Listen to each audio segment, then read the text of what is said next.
Good morning to everyone.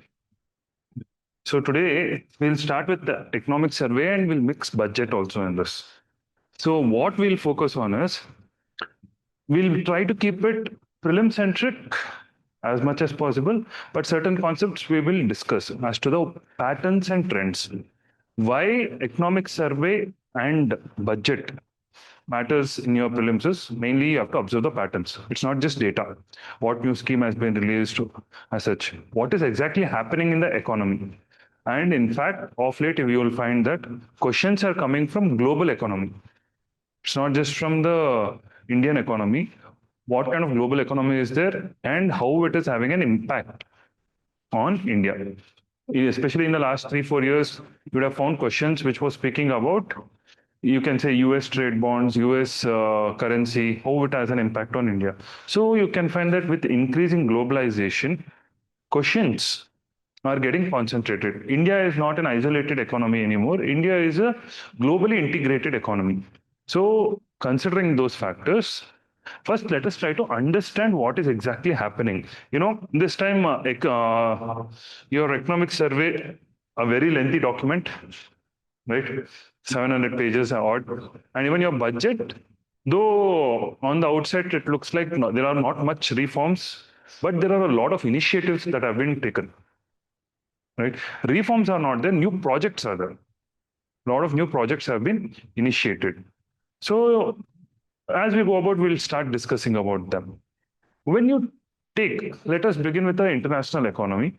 Let us understand how the world is and how India is later, right? Because first, if we understand how the world is shaping up, what is happening across the world, then it becomes much easier for us to understand India.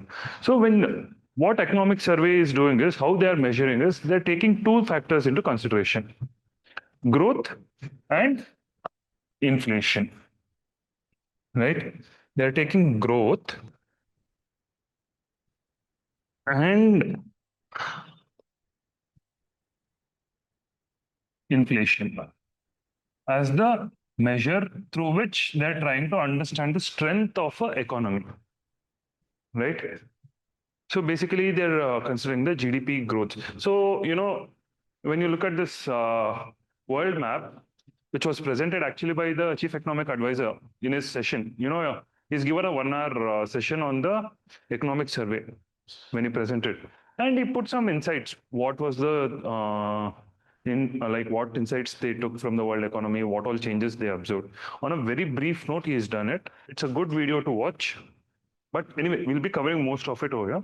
So when you see, what you're observing is when you take the case of advanced economies like US, Europe, right? When you take the case of advanced economies, you find that there is divergent growth and inflation. This term is being used. Divergent growth and inflation. What do you mean by that? It means, for example, in US, you find that there is growth and inflation occurring. Whereas when you come to Europe, it's a mixed response. When you take advanced economies, US, Europe, Japan, so these countries, you find that they're all not going together. In general, see, the funda is simple. Why we are speaking about global economy? So that we understand where the global growth is going. When you take the global growth, it is summation of all the countries' growth, isn't it? It is summation of all the countries' growth. But now what is happening is some countries are growing, some countries are going down, right? They are not growing. So there is divergent. Now in this scenario, it is becoming very difficult to predict exactly where the global growth is going to hit. It's becoming more and more uncertain as to where the global economy will head with so many divergent, you can say, parameters, especially when you take the case of growth and inflation. Why growth and inflation is important? Why growth and inflation is important? For that, first, you have to understand the business cycles, right? Everyone knows the business cycles, right? Boom, recovery, as such. Now, when I go to business cycles, let's say, okay. when before going to growth, see, these are the basic things I have put over here.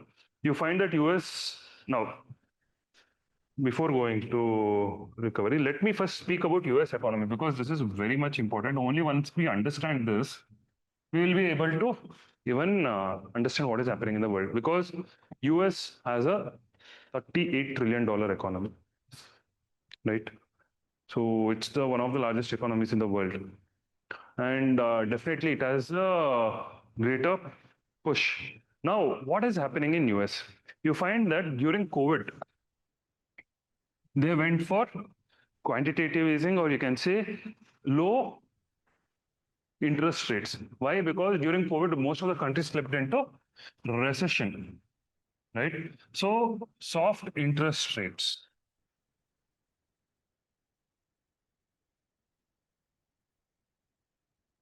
right? This was what was happening in US. After COVID also, this continued. Now what the federal bank started doing is slowly they started increasing the interest rates because too much of liquidity is there in the economy. As you know, in your monetary policy, you would have studied too much of money, you need to absorb. Now, parallelly with Trump's ascension, you know what Trump started doing? He started his tariff wars, isn't it? And as a result of tariff, what happens? See, take an example. Let's say one tea packet is there. One tea packet is there, which they are importing from India for, let's say, $10. Now he's put 50% tariff on India. On other countries also 18%, 20%, 25%. As a result, what happened? $12, $15, right? It started moving to so many different figures. Inflation started to spike up. As a result of his policies, inflation started to spike up. So increase the tag on other countries. Inflation will increase in our No. In US, they put tariffs on other countries. See, now for example, tea. Take the simple case of a tea. Now, tea, one packet of tea was being given for $10 from India earlier. Now we put tariff on India for let's say 50% tariff he had put. Now he has changed it of late, but yeah, 50% he had put. $15 it became. Did immediately US start growing tea? No, they were still dependent on India. Now they were had to buy from some other economy. When they were buying from India, you take this case of substitutability also. When they were buying from India, they were buying because it was at a good rate. Don't say cheap. It was at a good and affordable rate. Now, definitely, if India's tariffs increase, some other country, even if they buy, it will be more than India. Worst case scenario, maybe on another country where they have put 10% tariff, it might be $11. But definitely, price has increased. What point of the tariff? So I'll tell you what was happening. Now, this is where another concept you have to be very clear. You remember your Phillips curve? You remember your Phillips curve? What does it say? Inflation and unemployment. So when you increase inflation, what happens? Unemployment decreases. So the idea for Trump was to incentivize American industries to manufacture in America. They call this in make in America. Yes. So you start making it in America. So when you want to make in America, you have to automatically, somehow you have to ensure that the competitive advantage comes to America too. And there is, yes. Can I like this? If American business tariff on India, it will increase the inflation in America. This okay, price raise in America only. Yes. So that will lead to decrease in unemployment in America. Okay. That is a relation. That is what your Phillips curve speaks about. So this was what was expected. Now, contrary to this, what happened is, if you want to spur American industries to, let's say, make in America, then you need to give them good interest rates, right? You need to give it. So now there is a war going on in America. I mean, I think you would have been aware about this Powell and Wash. Powell is the federal chairman, right? And Kevin Wash, he is being appointed in another 2 months as the Fed chairman by Trump. So there was a war between Trump and Powell. Powell was not willing to decrease interest rates because already excessive liquidity is there. Inflation has crept up because of the tariff. Because of Trump's tariffs, the inflation has crept up. He was not willing to go for lower interest rates. And as a result, you found a lot of drama happening in US. Trump started putting cases against Powell, whereby the chairman had to come on TV and say, these are politically motivated cases against me. Criminal cases have been filed against Powell. Right? And finally, he's about to retire in April, I guess. In April, Trump has gone ahead and chosen his pick, Kevin Wash, who is considered, generally he's a hawkish person, but everyone is expecting lower interest rates if he comes. Now understand what's the impact that's going to happen. Already inflation is high. Now further you are going to increase interest rates. I mean decrease interest rates. What will happen? More money will be more money is going to flood the US economy. So this is a very, very tricky situation. And everyone is now becoming very uncertain what is going to happen because of this. Already in US, you find that a situation, see, though Trump built his tariff in the short term, though Trump built his tariffs, what happened in US? You find that in US, you find that in US, consumption picked up.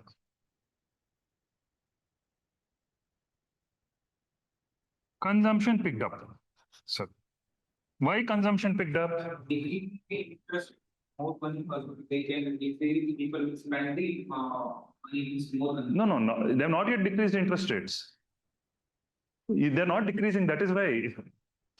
What's happening in US is the interest rates are not decreasing as per Trump's expectations. And tariffs have increased. But you found that whenever Trump announced the tariff, in short term, I'm speaking in short term, whenever Trump announced tariff, he didn't say from today, he said another month, in another 2 months, their prices are going to increase. So there was an activity called as front loading. There was an activity called as front loading, whereby you find that people in US started accumulating stocks. Now I know, let's say, in another 2 months, my tea is going to cost $15.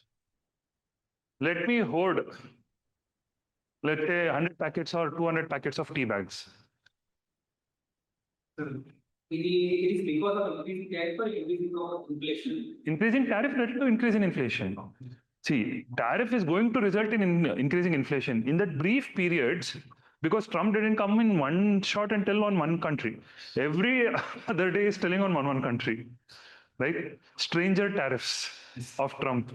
Every day he's waking up and he's like, today I'll target this country or what. On his own he is doing. So what's happening is, as a result, but he's not sitting immediately with immediate effect. I'll give them 1 month for India, for example. I'll give you 1 month, leave Russian oil. Else I'm going to slap another 25% tariff on you, making it 50%. This is what he's doing. So when he's doing those things, people's consumption activity started picking up.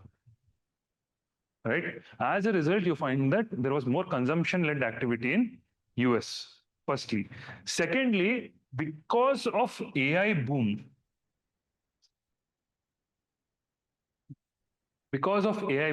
now, as you know, for AI, you require a lot of data centers. For AI, you require a lot of data centers, and huge investments are underway. Huge investments are underway. In fact, in last year GDP growth of US, more than 50% GDP growth was contributed by AI data boom. only because by AI, the investments that going into AI. For more than 50% GDP growth was attributable to AI. So as a result, you find that in US, growth is also occurring, inflation is also occurring, but despite all this, now you see, understand one thing, AI boom is occurring, right? So investment is occurring, but AI is not translating into employment. AI is not translating into employment on expected lines, right? As a result, a new situation has arisen where there is high inflation plus high unemployment.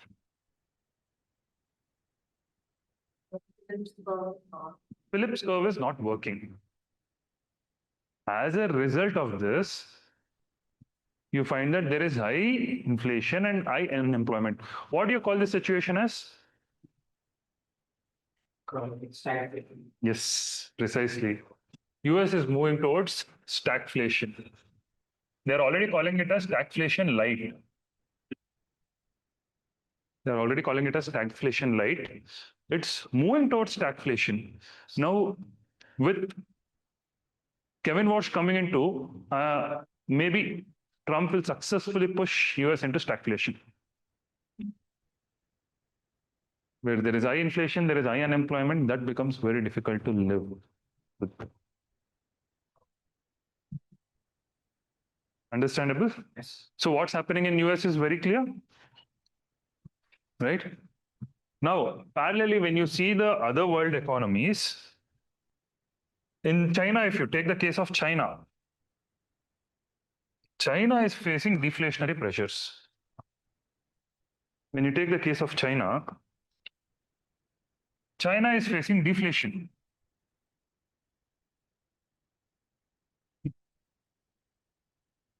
China is facing deflation. There is deflationary pressures. And today you find that China is able to sustain its growth only through trade.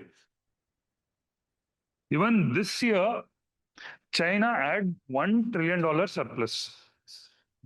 They had $1 trillion surplus. And China is able to sustain its growth only because of trade. No other domestic resilience is not there. Domestic activity is not able to, domestic consumption is not there. And only through exports, they are able to grow. China's growth has completely become dependent on exports. That is why Chinese are also trying to deleverage this. They're trying to see that as far as possible, domestic demand increases. But because of a culture where they, people were more invested in work than consumption, it's become a difficult thing. Whereas when you take the case of India, there was a very nice statement by the Commerce Minister, Piyush Goyal. In India, the challenge that is coming is more than people doing things, they want the things delivered quickly. So India is entering into a phase where people just want things quickly. They don't want to invest and build the ecosystem. Rather than producing, let's say, solar panels, let us import, get done with it. Solar energy is there for us, but we'll import. Right? And I think that culture is seeping even into the consumers. With the rise of all these quick delivery platforms, people just want it fast. And in India, economic survey makes a very nice point. YOLO mindset is setting in India. You live only once. YOLO mindset.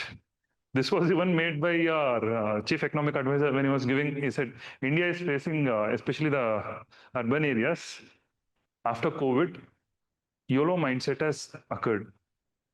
You live only once, so don't waste your time much. Consume credit. Anyway, when we get into credit markets and all, you'll start understanding how this YOLO mindset is.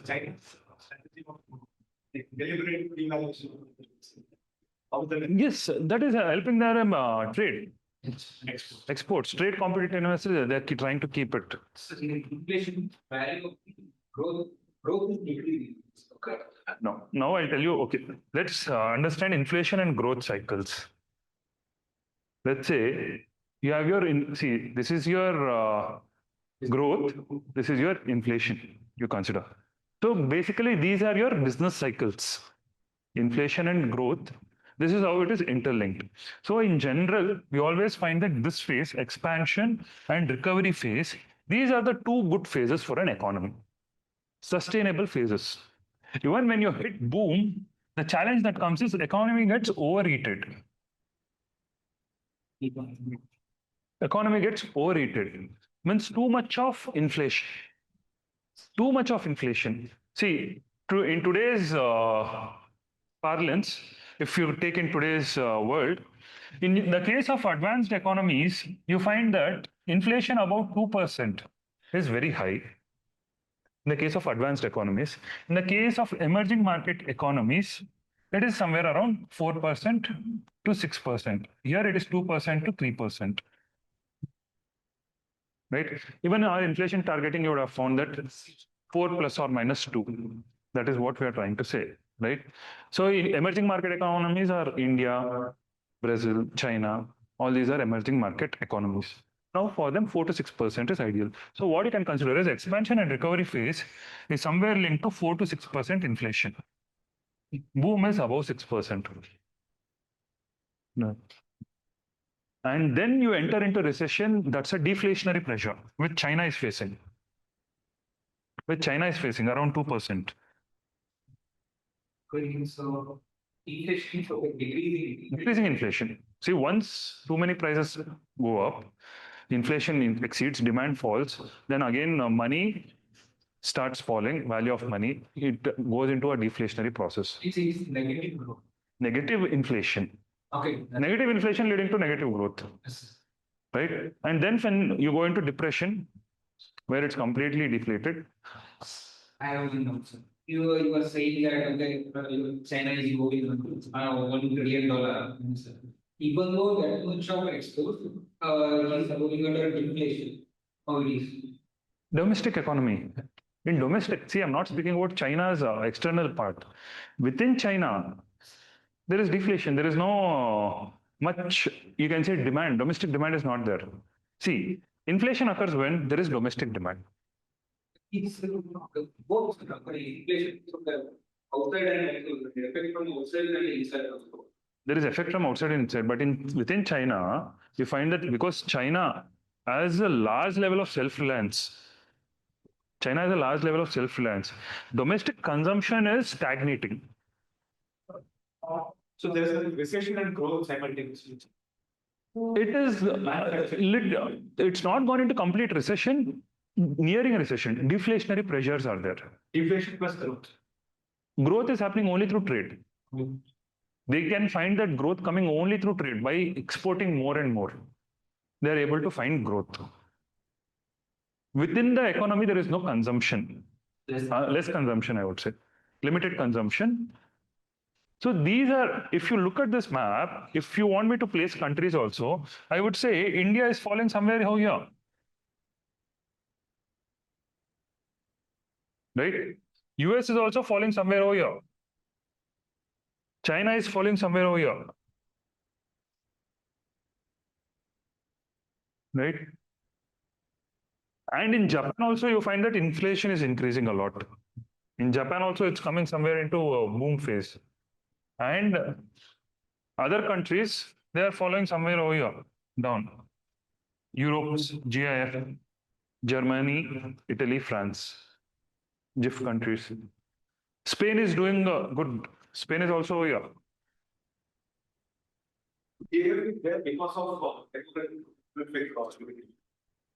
Multiple scenarios. It's not just demographic dividend. Again, domestic demand, domestic consumption, ability to trade, competition, US tariffs, all these things are coming and hitting them. See, today what is happening? Understand one thing. You know, your economic survey tells very clearly there was seamless. There was seamless globalization, which was occurring. Right? Today, there is more of geostrategic globalization. When I come to external sector, I'll explain more in detail, but just giving you an idea. What do you mean by geostrategic globalization is, today you're not willing to buy products just because it's available at a lower cost. Today you're trying to see whether that country is aligned with you politically.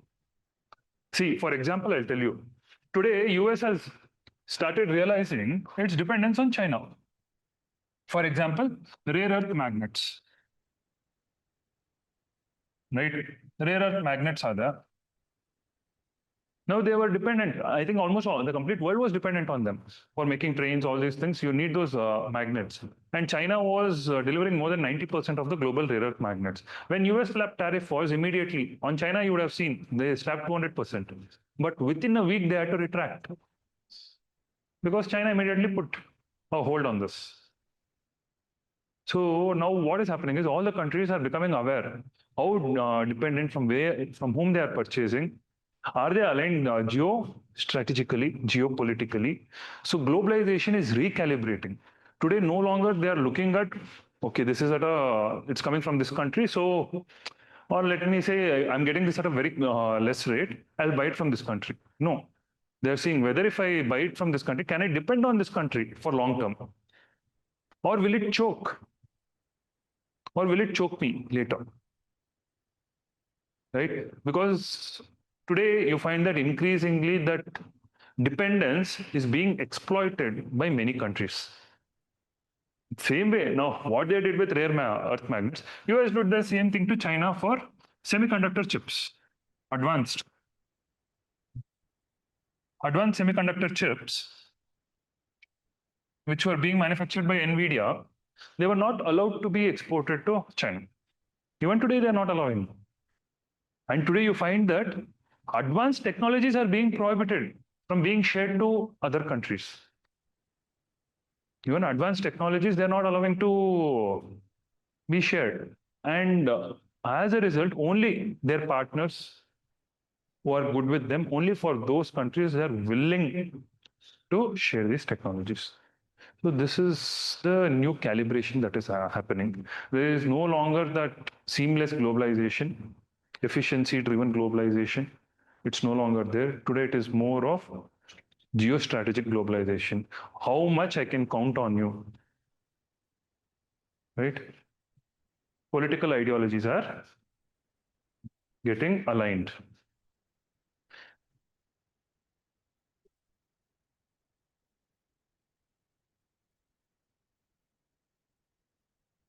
See, this maps are telling you how the policy rates are there, how deficits. Okay. Now, when you see the policy rates also, let's I've taken it from economic survey.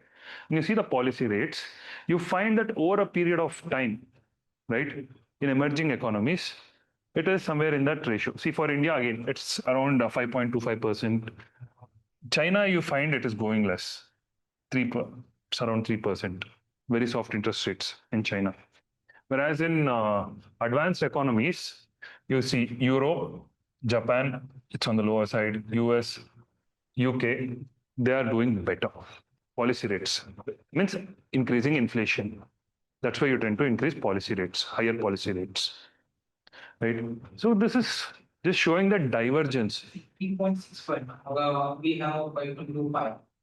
This is repo rates, not inflation. That is clear. We are better than them. So, no, see, again, you're speaking about advanced economies. When you go to advanced economies, for an investor, there is more stability for him to invest in that country. If there is growth in that country. If you are giving at that high interest rates, means bonds, everything come at a very premium rates. You're going to get more in. Let's say, it's as simple as telling, if you have 100 rupees, right? And you're given an option to invest between, let's say, Nepal, which is giving you 3%, and Pakistan, which is giving you 10%. Where would you prefer to invest that money? Why? Stability. Okay, sir. They are giving an interest rate of 10%. Okay, if I give money there. But will you get back your money? Sir, what about India, sir? Precisely, no, there is always that concern. I'll tell you why. In India, why there is a limitation also. the complete capital markets that you see is not completely streamlined in India. For example, let's take the case of agriculture. I'll take the case of agriculture. Agricultural exports, we are not able to increase beyond 11 to 14%. In our total export basket, agriculture exports is between 11 to 14%. Though India's very good agricultural products, we are not able to increase only because India doesn't have a well streamlined export policy with respect to agricultural products. Suddenly, if demand decreases, India will put export curbs. No, you can't export only within domestic. Rice, you can't export beyond this Protect the agriculture. to protect the domestic economy. You suddenly start putting this. Now, you consider as a person who is buying from you outside. How much can you rely on India? Okay, I'll expect so much rice from India every year. Can I rely on India every year on that lines? No, I can't. Manufacturing, yes. Because you're producing, you're manufacturing, there is a level of stability. Agriculture. So even in capital markets, suddenly India will come bring in restrictions for FDI. Suddenly for FII, they're relaxing regulations. When you keep changing your policies, that is when the challenge comes. That is why it's better to be in a country which has the capability to handle stress. When stress comes, who can handle it better? I would prefer my money be with him. Right? Same thing is happening. That's all. There's nothing more difference. And you see, as a result of this, even you see your bond yields. Bond yields. You remember there's a UPSC question also which was asked on bond yields. So you should be very clear. Let me say, when I take bond yields,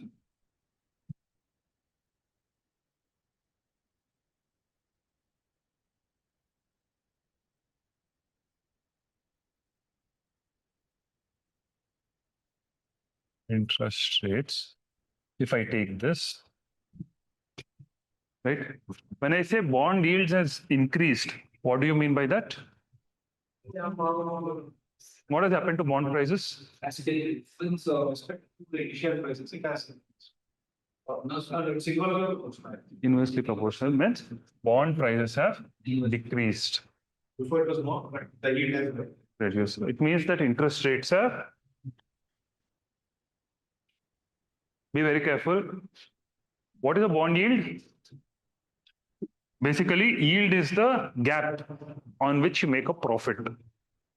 The bigger the gap, the more the profit, right? When interest bond prices decreases, the gap increases in terms of the payment.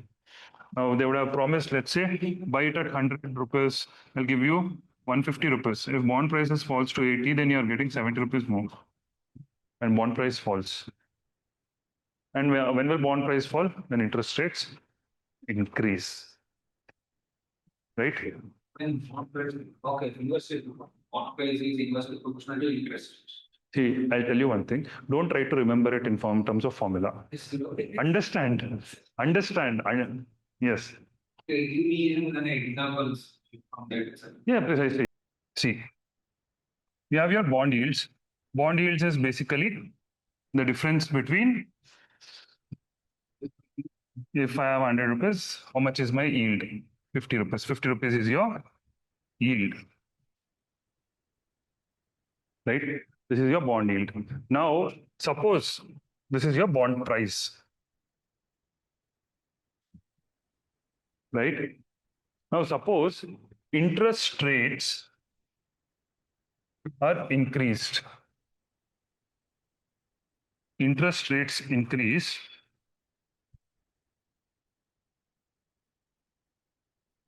Interest rates increase. Bond yields increase. Yes, sir. Bond yields increase. Interest rates, for example, this was 50%. Interest rates, right? This was 50% interest rate. Now, bond yield, let me say 70% it has increased to. It moves to 170. Yes, sir. But suppose already a bond is in existence. I'll be paying 150 only. I'll be paying 150 only, right? Now, when interest rate increases, definitely this price will have to decrease. If I have to have at that rate. Finally, I'll be getting 150 only. Means, again, let me say, first year, or let's take third year, it would have come to 115 rupees. Let me consider in third year, it was in 115 rupees. Interest rate has increased, but at the end, I'll be getting 150 rupees only. I'm going to redeem the bond at 150 rupees. Finally, because bond comes with a coupon rate. Finally, I'll be getting 150 rupees only. Right? So what happens over here is this 115, which would have been the rate, now because interest rate has increased, this price will decrease. Because if you apply the interest rate on this, it has to go beyond 150, which won't happen. Conversely, what happens? This bond price tends to decrease to, let's say, 112 or 111.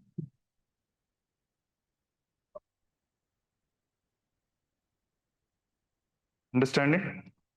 Let me repeat it once again. See, if I take 100 rupees and at 10 years, I'll be getting 150 rupees, right? And I have put a 50%, you can say, rate over 10 years. Means every year, 5% it is growing, you can take, right? Now, in the third year, I know the cost of the bond will be 115 rupees if I want to purchase the bond.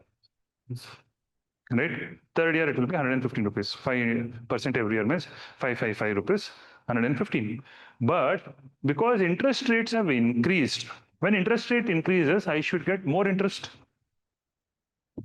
Now, if I still get 35 rupees as interest for the remaining period, then I'm getting lower interest rate. That is why what you do, the base price in the market decreases. It moves from 115 to 110 maybe. So that in the remaining 7 years, you can still make that profit. So bond prices decline. Now it is clear? Now it is clear? It's clear? Okay. So when you come to this, you find that the 10-year bond yields of major economy remain elevated.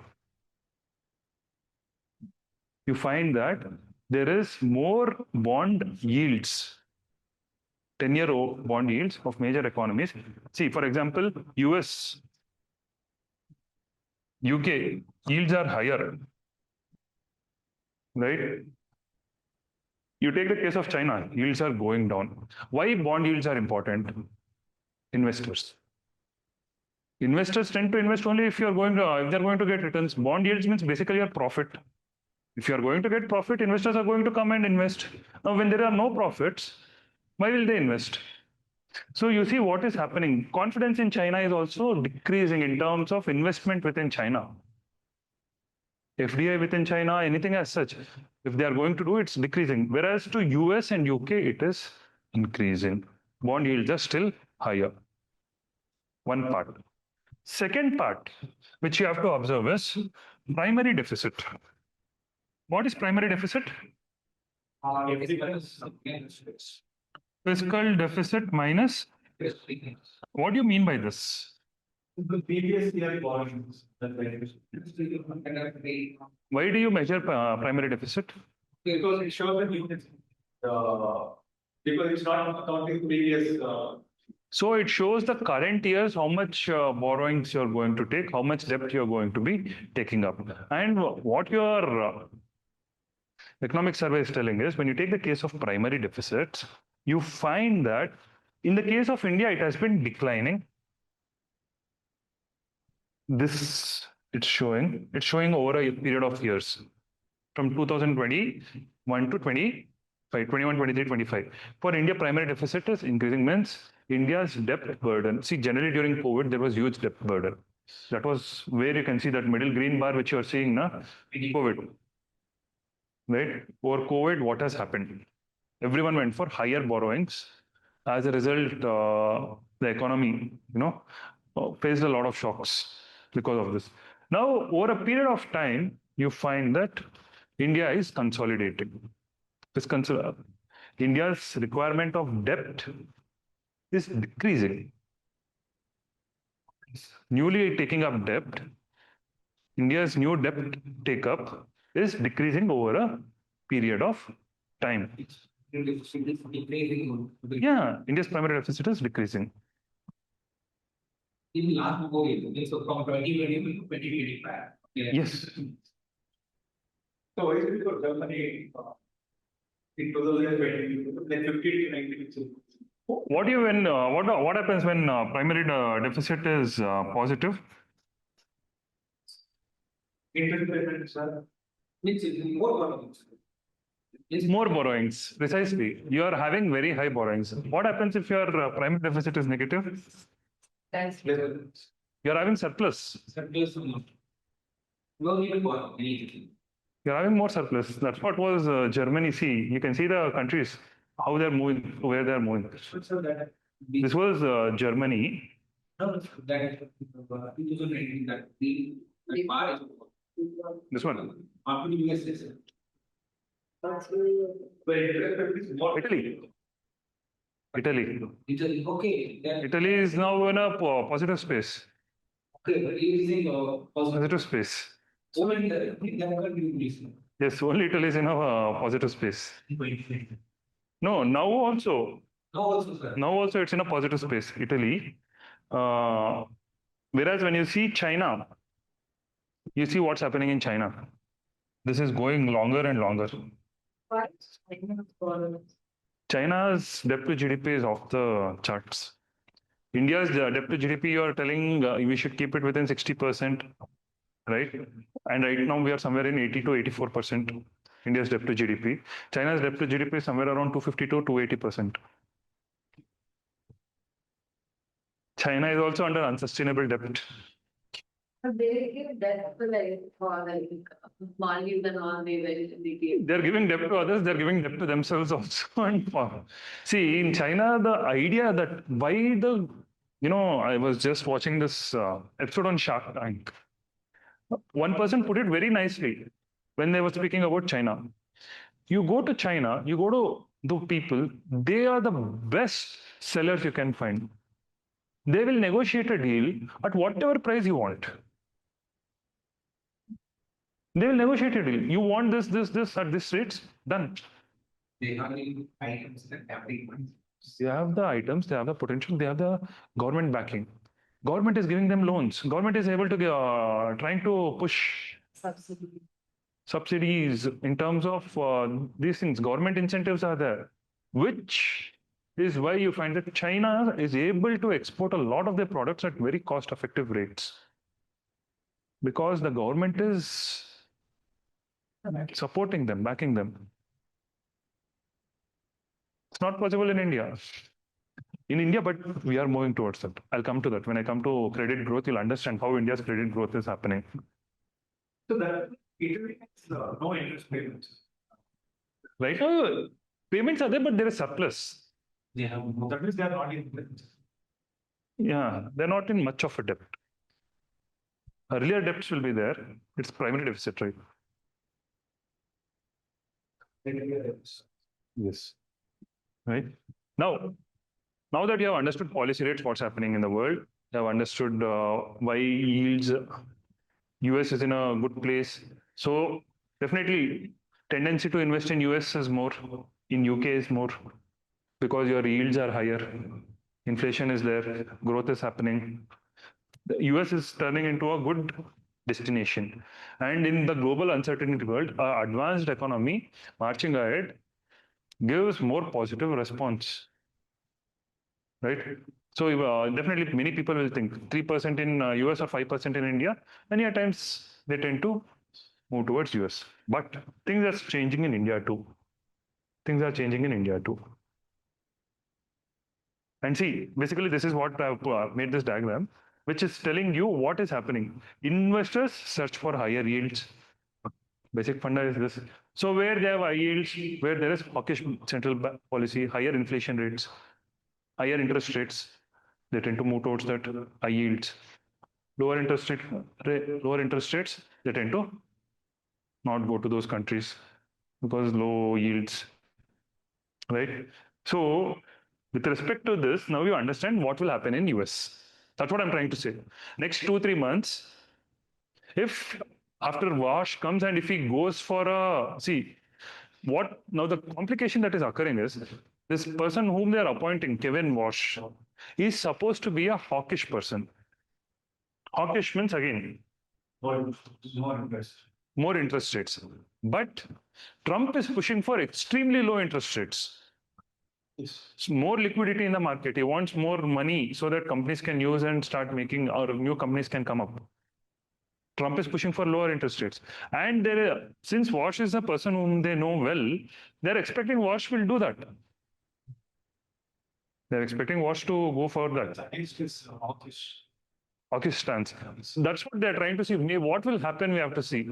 Because the person is going against the very knowledge he knows. Yes. Right? So that is why I'm just giving you an idea what can happen. Now, when you come to the case of India, Indian bond yields. I found this beautiful chart that was done by Economic Survey.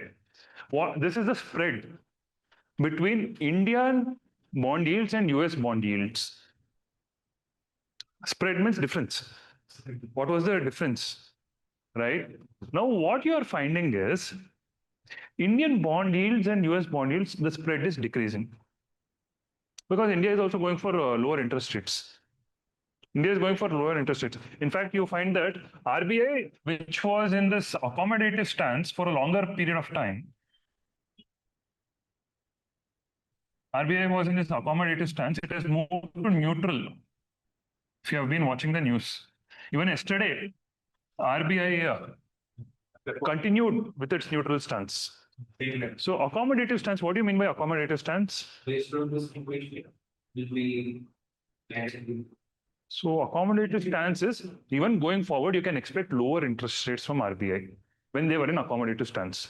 From 2021 to 25, 4 years, RBI was in accommodative stance. Means RBI was signaling, we will go for lower interest rates. We will go for lower interest rates. See, it gives a signal to investors. Okay, you can expect more lower interest rates when they are put in accommodative stance, and you know where the policy is going. See, why I'm telling this is where policy predictability comes into picture. Why foreign investments don't come into India is because earlier we were not declaring stances. We started declaring stances. With stances now for the next 5 months, 6 months, see, RBI changes the stances not immediately. It takes at least 2-3 months for RBI to change. You know what is going to happen in the next 2 months. It's going to be accommodative. They're not going to switch. Now they have come to neutral stance. Means we can go here from accommodative to hawkish. Neutral means based on Based on market, now we'll see. Neutral means based on market, we'll see. how being accommodative at the same time decreases the difference between US and Lower interest rates. When you're in accommodative stance, interests are falling. yeah, but interests are falling. Why would anyone come and invest? They get low interest. I'm coming there only. They shouldn't, right? I'm coming there only. That is where, this economic service puts a very beautiful picture. I'll explain it to you. So you see what's happening in India is, though the lower yields are happening, lower bond yields, India is still one of the number one FDI destinations. In fact, in this global, when you see this global complete outlook, which I was showing, FDI has decreased rapidly. Not in India, throughout the world. Throughout the world, FDI has decreased rapidly, and India tops in the FDI. Almost $81 billion came even last year. Why people are investing in India? Though there are lower bond yields. Interesting. No, interest rates are falling now. See, interest rates were falling. For 4 years, it has been continuously falling. Interest rates. But what is happening is, India is able to manage its inflation as well as growth. And very good fiscal discipline. India's fiscal discipline has been appreciated across. Your FRBM targets are in picture. Fiscal deficit targets are sustainable. Today, let me say on this. Okay. Today, if you go by this, how do I move this?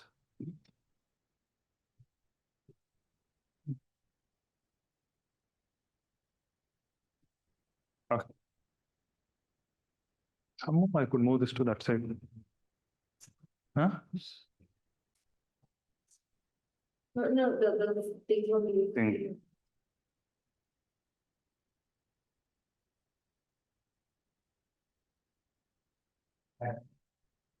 It's okay, anyway, I'll tell you what's happening. So, what's happening in India is there is fiscal consolidation, very clear. Import cover. What do you mean by import cover? How much we can import from forex reserves of India? Our forex reserves, it has touched $700 billion. We are having $705 billion. Right? Import cover is lasting for 11 months. India's import cover is lasting for 11 months. India's growth potential, everyone is telling it has moved from 6.5% to 7%. Inflation is in control. Softer interest rates. Very, very well managed economy. Physical discipline is good. Fiscal discipline is good. There is no poor investments being done. As a result, there is higher market confidence. This is what is, though there is lower. See, when your economy starts becoming stable, and there is that sufficient security and buffer mechanisms, predictability, asset qualities are improving, investments are becoming easier, right?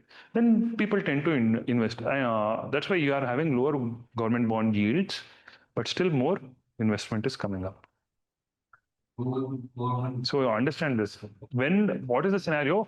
Though there is lower bond yields, but they will tend to invest in a country when there is fiscal discipline. When there is fiscal discipline, they tend to do that. Cheaper borrowing across economy, resulting in higher investment and growth, fiscal stimulus without extra spending. See, for government, if bond yields are low, it is good. Don't think from investors' perspective now. Think from government perspective. If bond yields are low, it is good because government has to repay them less. Government has to give them back less money. So when government is able to do that, fiscally, if they're disciplined, then for them the cost of borrowing has decreased. If the borrowing is okay, we are approving discipline. We have this Even fiscal discipline is good. You can borrow at a lower rate. Yes. And India's fiscal discipline means fiscal stability also, I'm telling. See, when you see India's stability, it is improving. Day by day, India's fiscal stability is improving. As a result, India's bond yields, everything is declining. And India is able to get cheaper credit, you can think. India is able to get cheaper credit. Right? Even if you take the case of India's external debt, India's external debt is barely, of the total debt, it's less than 5%. India's external debt, of the total debt that India has, it's less than 5%.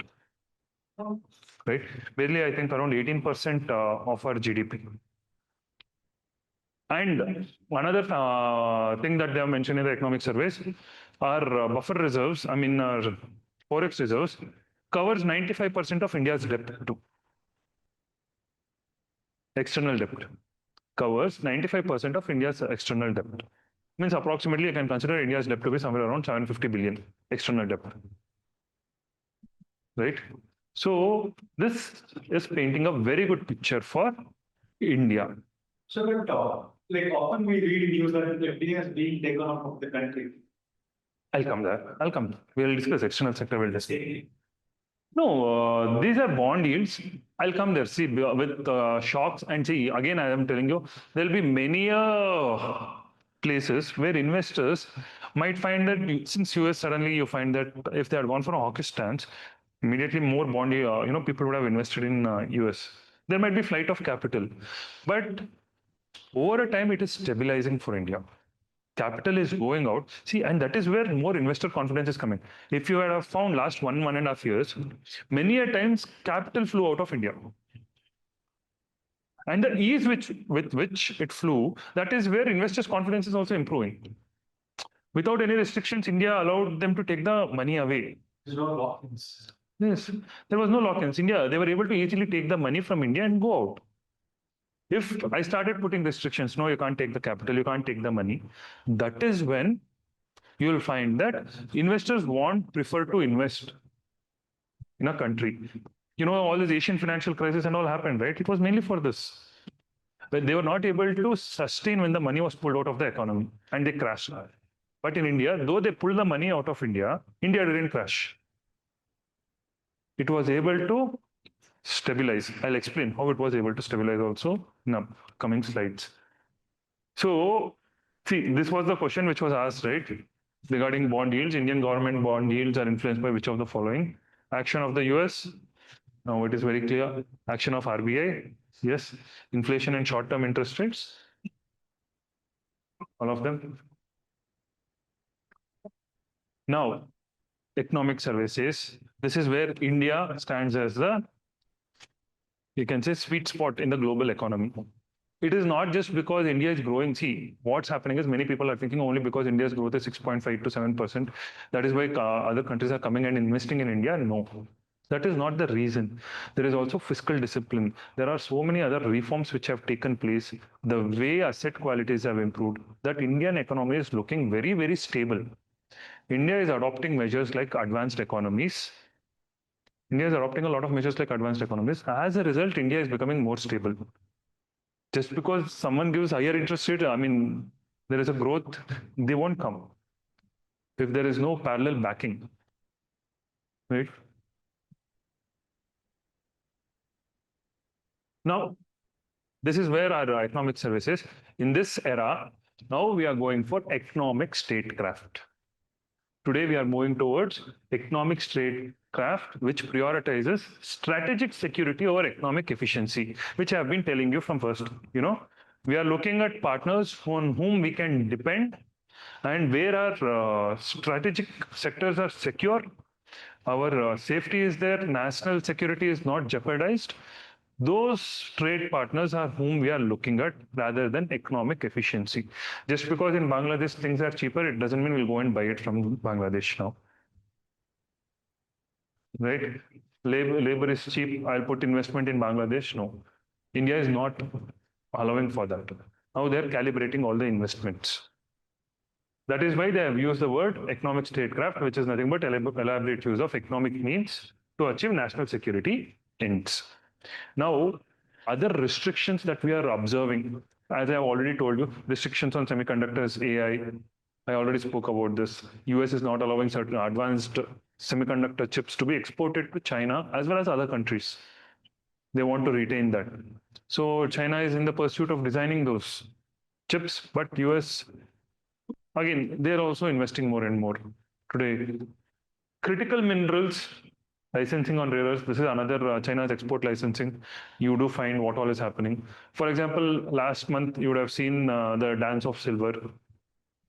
From 1 month, you would have been witness to the dance of silver. It hit 4 lakhs per kg, and today it has fallen back to 2,20,000. Why all of a sudden China's price is increased is China put a shadow ban. China processes 70% of the world's silver. They put a shadow ban that they can't export. And silver has become a very important element in making EV batteries. Right? In almost, for a car, they require 1 kg of silver to make a EV battery. Now that is where, inflated silver costs. Your EV battery, which was supposed to cost around 1 lakh, all of a sudden became 2.2, 2.3, 4 lakhs it went up to still last month. So silver starts becoming unattractive, but why the prices increase? Well, again, China. It put a shadow ban. It's not exporting silver now to other countries. It is creating a bottleneck for the strategic materials. Another thing that's come into effect is, again, in the budget also they have discussed, it's been in the news last month, and in prelims, you can definitely expect this question on carbon border adjustment mechanism. This is a question that you can definitely expect this time. What is this carbon border adjustment mechanism? It's reduce and say from the channels. So CBAM is applied by the EU. So what happened in EU is whichever industries were there, for example, steel, cement, all these industries which were polluting, they started applying higher tariffs for them, because they are polluting. Polluter pays principle, basically on that line. So what these companies started doing is they started moving out of EU. They started going to other third world countries, setting up factories, manufacture there, and then export it to EU. Now EU found out that because of this, still somewhere pollution is happening and they're entering into our country. The products are still entering into our country at lower rates. Pollution is happening somewhere else. So they said any place from where it is coming, if the pollution is increasing beyond a particular part, there will be a particular tariff levied. That's the carbon border adjustment mechanism, whereby all the other imports, especially for India, steel, fertilizers, and you can say, I mean, exports from India, steel, aluminium, all these become expensive to EU. Right? So this has kicked into picture.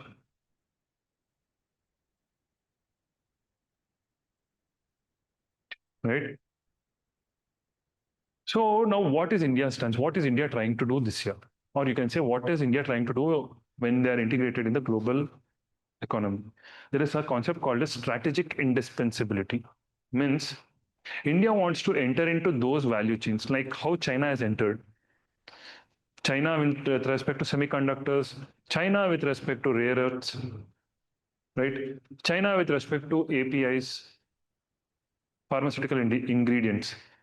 China is become so, like, most of the countries are so much dependent on China that it is well integrated into the global value chain. Now, India also wants to get into that. India also wants to become a strategic indispensability or indispensable partner, where they cannot easily substitute India. That's why India is trying to, push UPI to other countries. All these are nothing but trying to build up that strategic indispensability.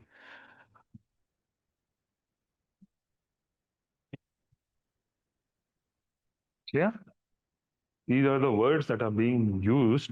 And now, when you come to Indian economy, as I was telling, India's this year's growth estimate 7.4, 7.3. That is what they're trying to say, right? And when I'm speaking about growth, I'm speaking about GDP growth, basically, right? So when I take GDP, how do I measure GDP? So generally, economic survey, what they do is they go with the expenditure method. They go with the expenditure method. What is the expenditure method? And then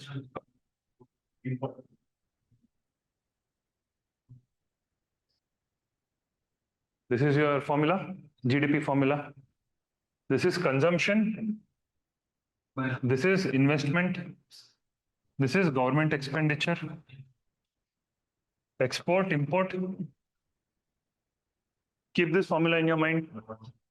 Keep this formula in your mind. What happens is, when you're reading economic survey, if you don't remember your basics, you tend to get confused why they're speaking about these things. See, for example, suddenly you'll find that they say private final consumption expenditure share of GDP is at a decade high of 61%. So suddenly you should not stumble why they're speaking about this in GDP growth.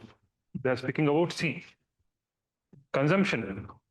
Today you find that in the GDP expenditure method, consumption is almost around 61%. Consumption, private consumption is spearheading GDP. It is almost around 61%. Gross fixed capital formation anchors growth at 30%. Right? So this is coming at 30%.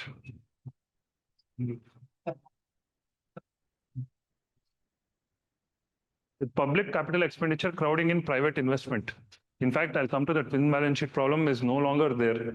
The economic survey has declared. This year, there is the twin balance sheet problem. You would have heard about this term. It's no longer there. Economic survey declares it this year. It's a thing of the past. Private players are also investing. Earlier, we used to find that only government was putting money. Private players were not putting money into the economy. That created something called as a twin balance sheet problem. right? Now both government is also putting money, private is also putting money, and even this year you find that exports have increased drastically. There was one very nice article which came 1 month back. Though Trump put so much of tariffs, exports to US increased from India. Then I started digging what exactly, why, the tariffs increased. I mean, despite tariff increase, how did the exports increase? One, because of front loading, where people bought more stuff from India. AI. Because, no, not AI, front loading, like, yes, one is that. Second reason is you find certain goods were exempted actually.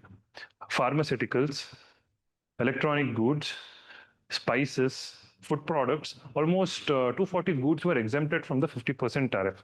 Major impact was on oil, refinery products that were going from India.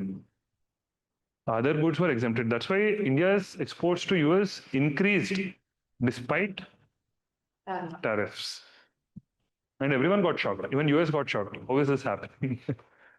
But another thing India did during this particular period, why again India's economy is becoming more and more strong and resilient is, in this brief period, because of this tariff uncertainty, global uncertainty, India started diversifying their markets. So India started, all the trade deals that have been happening. Within this 1 year, you find that India made a trade deal with UK. UK is also growing. New Zealand. India made a trade deal with New Zealand. India made a trade deal with Oman. India made a trade deal, mother of all deals, India with EU. Now, in fact, yesterday also, India made with US also, finally they made a deal, which was actually very, very positive. The complete contours have to come out. We have to see whether dairy farmers are being impacted, dairy and agricultural farmers. That is still not clear. Government has not released. But on an overall basis, when you see 18% tariffs, it is lesser than Bangladesh, it is lesser than Vietnam, it's lesser than least developed countries, giving a competitive edge. This 18% tariff.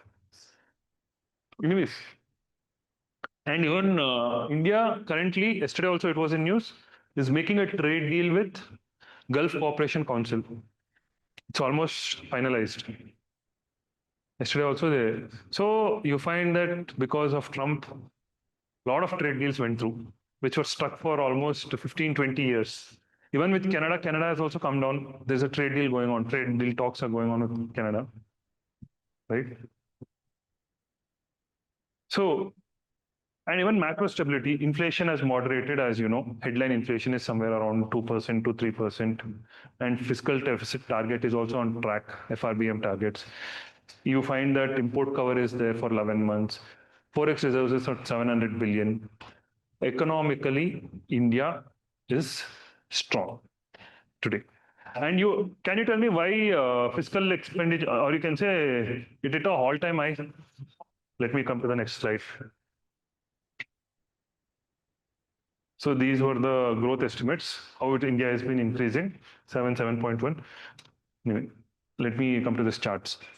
So when I take this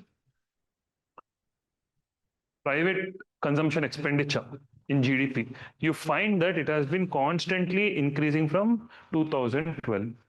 It has been increasing only in 18, 19, and 20. It again increased, but it moderated.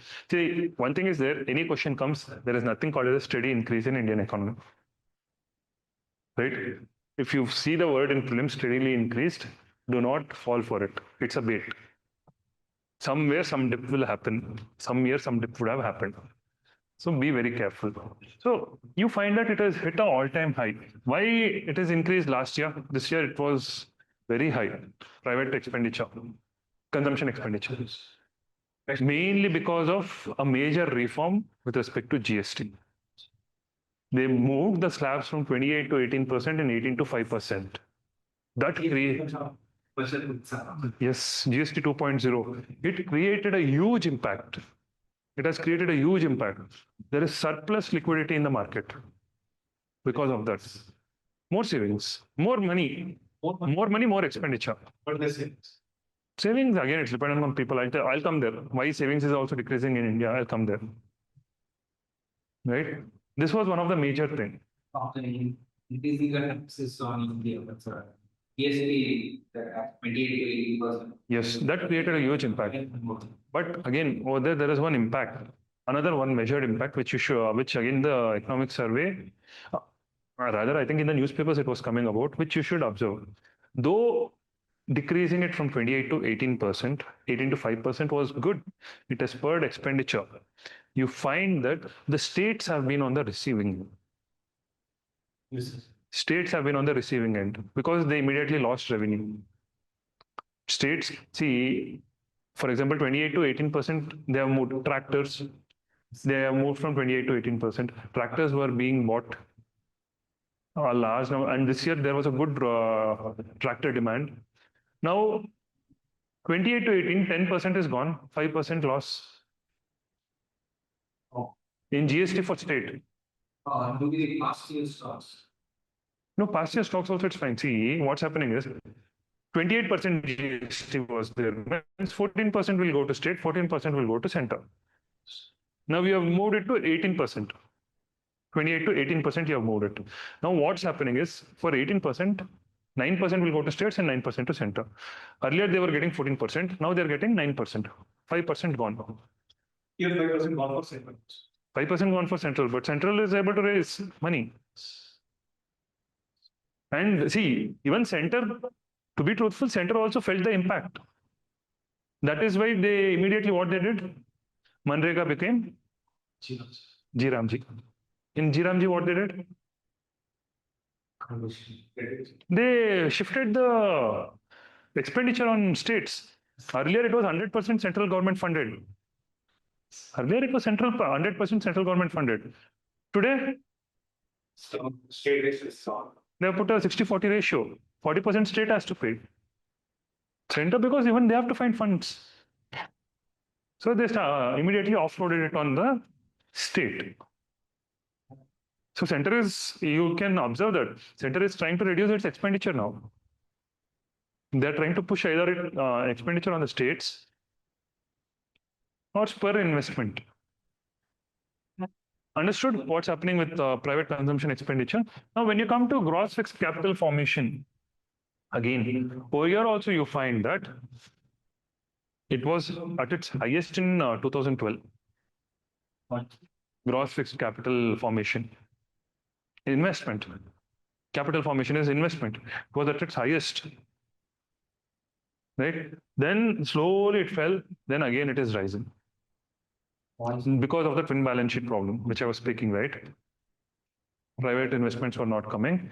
Now, economy is stabilizing. Now it is moved to 36%, somewhere around 36%.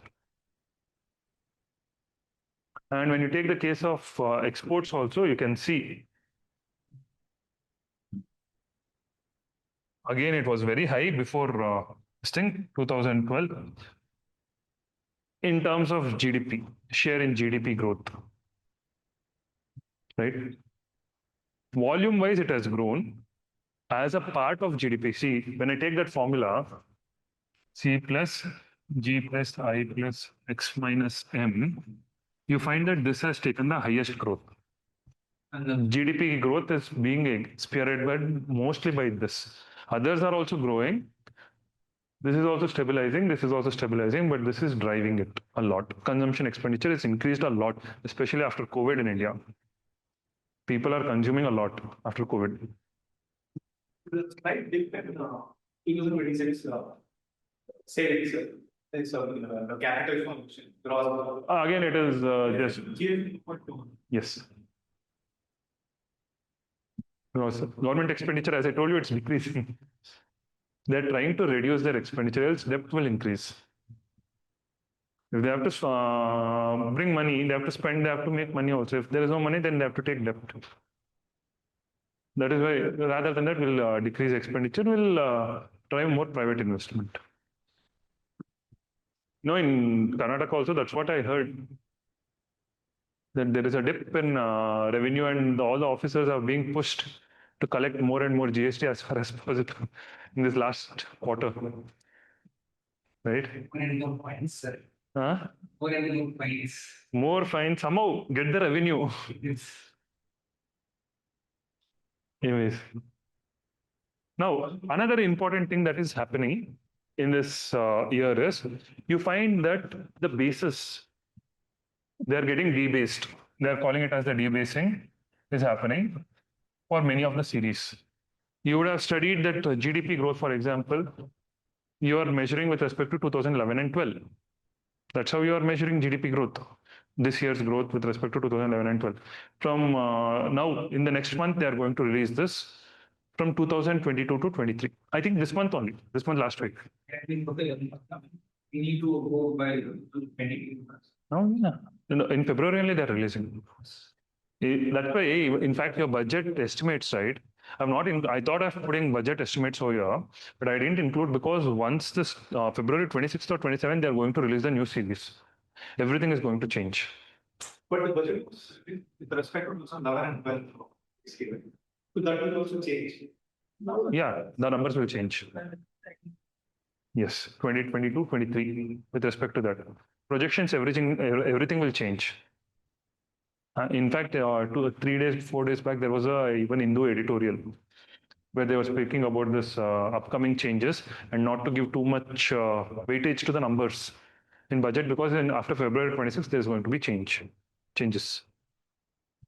But anyway, in UPSC, the question that you can ask in prelims, the question that they have asked is, which is the base year? So the base year is being changed. Now, why they are changing the base year? Earlier, 5-7 years back, UPSC used to ask, this is the base year. Now they might ask, including the base year, why it has changed.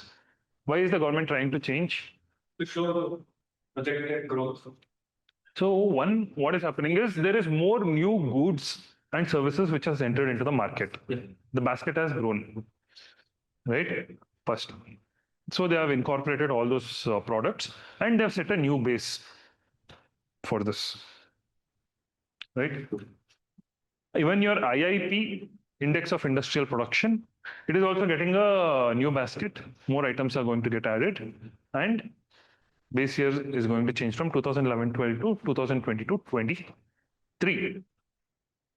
Now, another significant change is your CPI. CPI, which was 2011 and 12, it is moving to 23-24. Be careful. These two are 22-23. This is 23 and 24, right? The CPI is going to move towards 23 and 24, which is very, very important for us because inflation targeting, RBI setting policy rates, everything is dependent on this now. You know, everything, CPI is also called as the headline inflation. It is the important inflation parameter that is considered by the central bank as well as the government of India. And they are going to consider 2023 and 24 as the base year. Clear? Yeah. These are the other changes that we observe. Now, fiscal health, 4.4% fiscal deficit target, we are on our track. You know that FRBM Act is setting us the targets. FRBM Act is giving two targets. One is FD, fiscal deficit, and debt to GDP. Debt to GDP ratio for central government, it's currently around 54%. Today, state debt to GDP is increasing. That is a cause of concern. Now, another important thing that we find is NPAs. NPAs are at an all-time low. We are just having 2.2%. See, generally, we always used to speak that NPAs should be less than 3%. Healthy banking. Everyone knows what's a non-performing asset. A bank asset which is not performing, which is not paying interest. So in India, you find that NPAs were high. In the last 10 years, this is the first time you find that NPAs are at an all-time low, less than 3%, 2.2%. This is why I'm telling Indian asset quality is also improving. See, you would have heard about Basel norms. Basel norms, they speak about something called as capital risk asset, right? CRAR, where they try to see how risky is your assets, as simple as that. The greater the assets which are more secure, the higher your rating. And you find that in India, the asset quality has been improving and risk on those assets are decreasing. And this is one of the indicators. You find that NPAs have declined. in banking, which is a very good positive indicator for India. See, these are all, that is what I'm trying to say. Fiscal discipline, fiscal consolidation, why bond yields are decreasing. They're looking at all these things.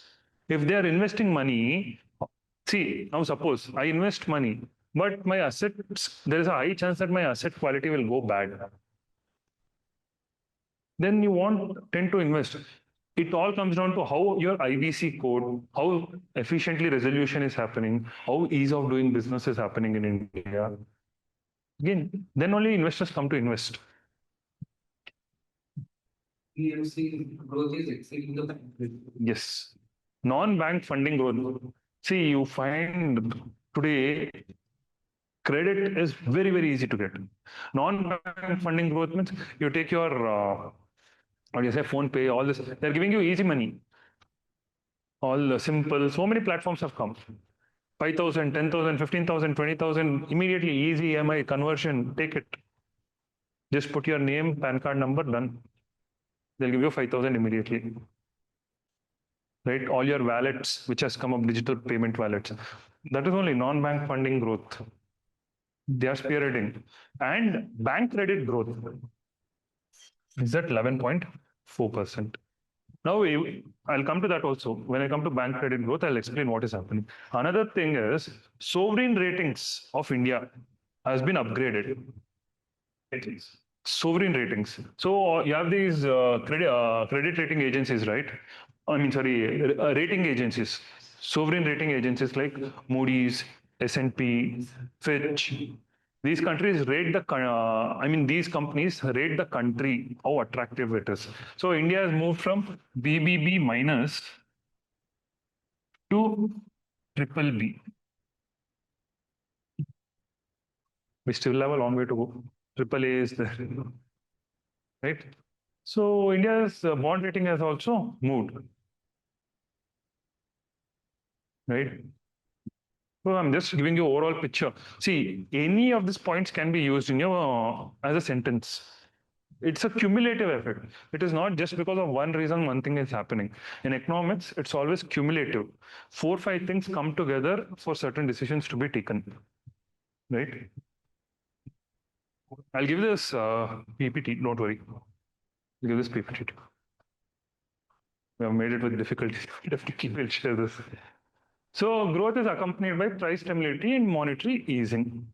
This is the best part. We have shifted to neutral from accommodative, and cumulative 125 base points repo rate cut since February 2024. Liquidity injected via C. Now, when you come to monetary management, I'll come there. Right. Last year, you find that CRR was also decreased to 3%. There was a 1% dip in cash reserve ratio. You see what is happening in the Indian economy. This is the best part. That's what I'm trying to tell you. Why, how it is getting well managed. You are having base point cut, repo rate cut. That is, if repo rate gets cut, what happens? Repo rate, interest decreases. Yeah. No, repo rate. Liquidity. Yes, liquidity in the market. What happens to liquidity in the market? Increases.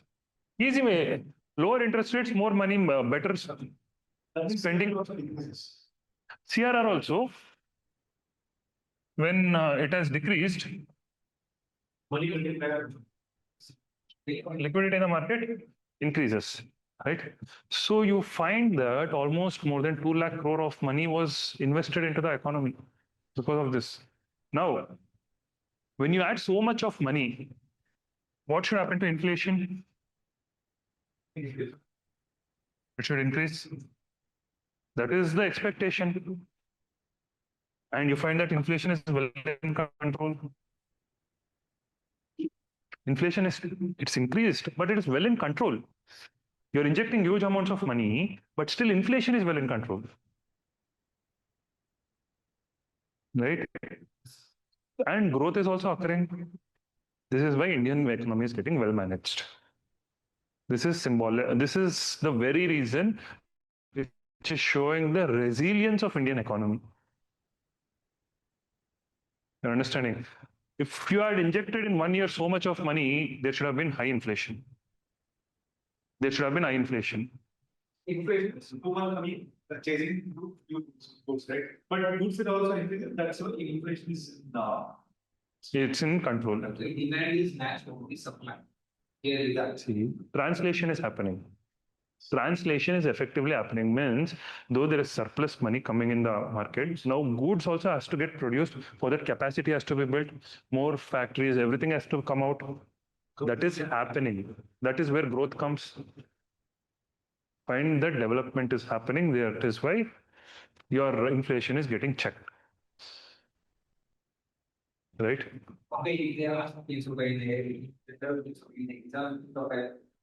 What about in the case of India? Because of inflation, but inflation is controlled. It's basically it's okay. We can. Option that you'll have to take up is because development is able to meet the demand. Growth is able to meet the demand. Got it?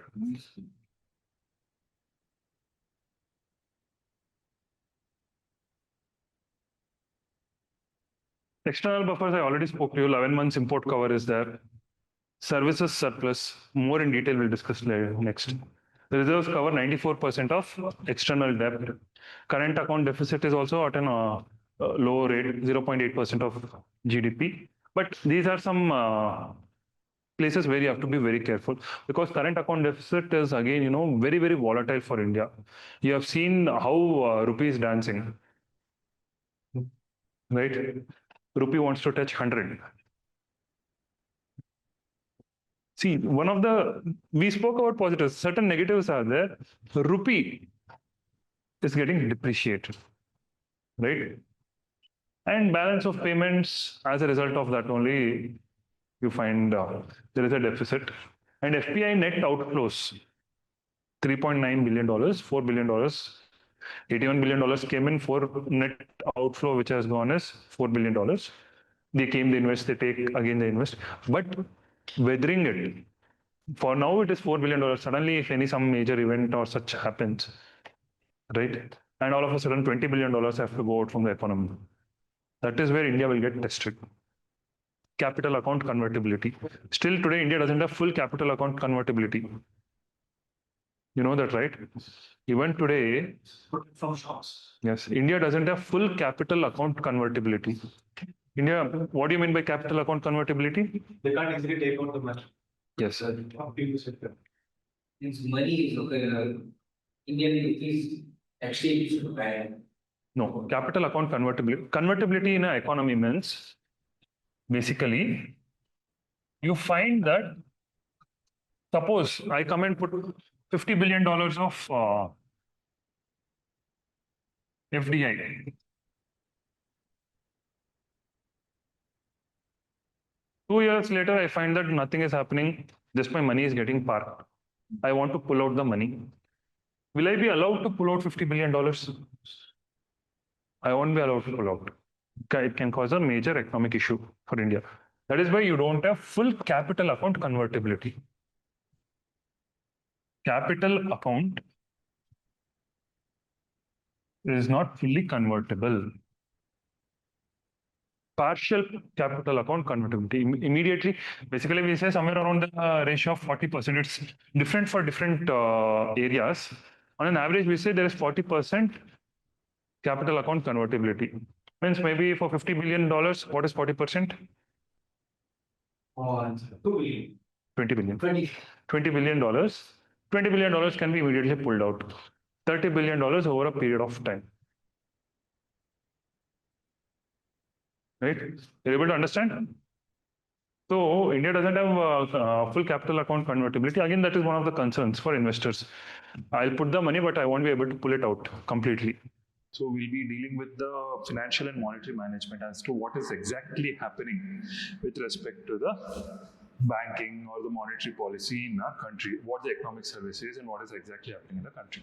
So when you look at this chapter in the economic survey, they are focusing on four main things. One, they are speaking about resilience of the economy despite the global headwinds. As we have already discussed, you find that so many issues have cropped up, so much of uncertainty is there in the global markets. US is not able to, US, because of Trump and his policies, there have been so much of uncertainty with respect to trade, with respect to policy, with respect to global integration, right? In this scenario, what has India been doing? The first thing you find that, one, we are deepening our markets. Right, we are diversifying our markets. We are trying to go for more trade policies and trade deals. Second one is with respect to financial inclusion. We are trying to bring more people into the financial ecosystem, and the future architecture of our, you can say, the complete monetary policy is being planned out. Especially, the best thing that you observe in this is, despite global uncertainty, right? What are the investors doing? You find that most of the investors are adopting this wait and watch policy. What do you mean by wait and watch policy? Basically, see, when there is so much of uncertainty, they do not want to invest. They want to see how it is going to evolve. Especially if you see the case of investors who have withdrawn the money. If you see Warren Buffett, he is withdrawn a lot of money and is sitting on a lot of money right now. He is not willing to invest. When they see so much of global uncertainty, there is very limited avenues where they feel comfortable investing. Why I am saying comfortable is because of the scenario of risk. Where there is more risk, they do not want to invest. And the best part is, even with such high global uncertainty, India has stopped the FDI. Right? India has got $81 billion of FDI. Just imagine, with so much of uncertainty, still India is able to get so much of FDI. Why? Because India's fundamentals are robust. India has been able to capture the global attention. They are able to provide a market which caters not only to the domestic demand, even to the international demand. And India is getting well integrated to the global value chains. Let me explain what is exactly happening. See, when you see the global equity market, see, because of Trump and his policies, what has happened? There is a huge shock.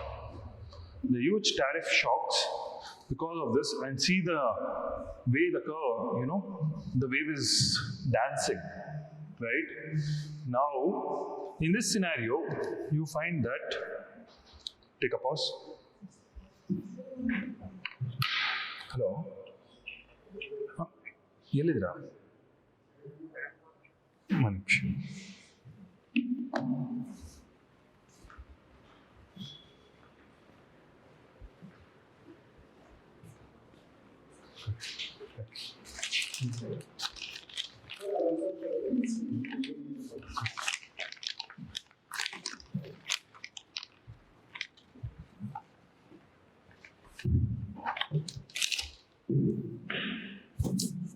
Prashant, check. I'm resuming. So with so much of global uncertainty, you find that in India, what is happening? We are having softer interest rates, as we discussed. 100 base points has been cut, isn't it? 100 base points in your repo rate, 100 to 125, 2.5 lakh crore of CRR worth has been injected. You find that CRR has been reduced to 3%. And the best part, you find that even interest rates have been decreasing. The banks are reducing the interest rates. Now, this is the best part. Why? Because, you see, we always spoke about this monetary transmission, isn't it? What do you mean by monetary transmission? Though RBI has been reducing the repo rates,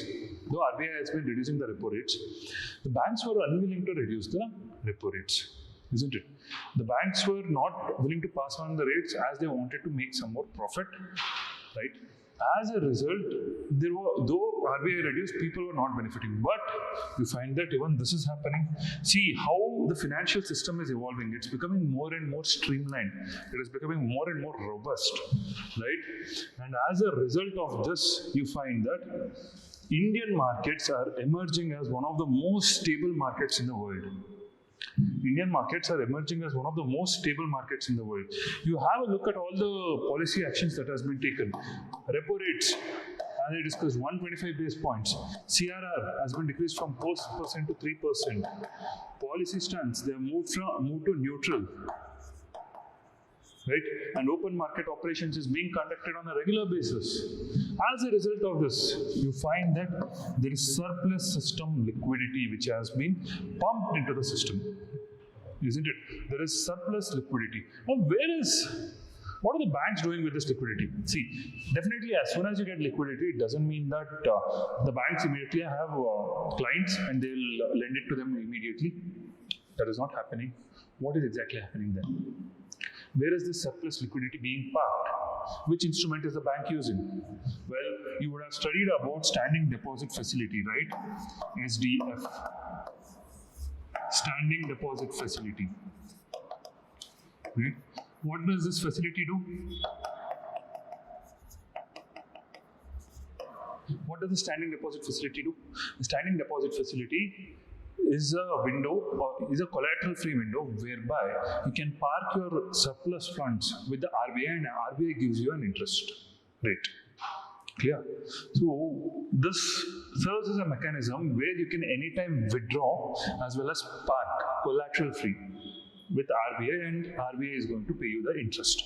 Right? This was introduced during the COVID era. You have studied about this, where because of surplus funds, they were being parked in SDF.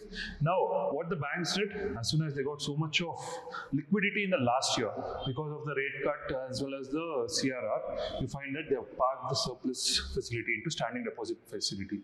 Now, also, because of this, what is happening is your MSF corridor, marginal standing facility corridor, it is also getting impacted.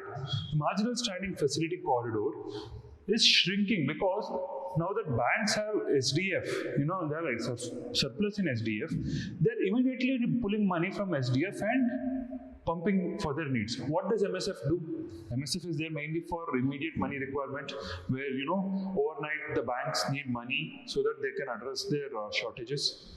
So, in this scenario, banks are not going for MSF. Now they're having SDF. Now they're having more excess liquidity. So their MSF corridor is narrowing very much because of this instrument and this scenario. Further, because of so much of liquidity which has been pumped, right? When you take the case of M3, which is broad money, right? M3 is nothing but broad money. What does it measure? What does broad money measure? Broad money is equal to your reserve money plus all the deposits, which is there in the post office, bank, isn't it? All those included, all the deposits included, which is what we call as broad money.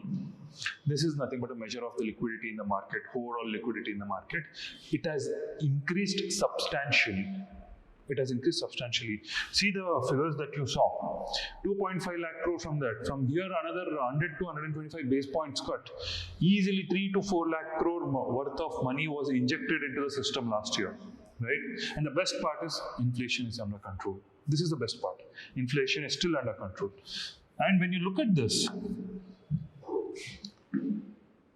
with so much of liquidity, what happens? Money multiplies. You have this money multiplier concept, which is given by M3 by M0.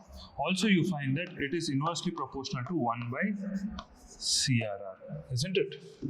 It is inversely proportional to 1 by CRR. Now, you find that because of this, money is multiplying, right? There is increased velocity of money in the Indian market. And as you saw, lending rates is also decreased. Have a look at this. How stable is our monetary policy?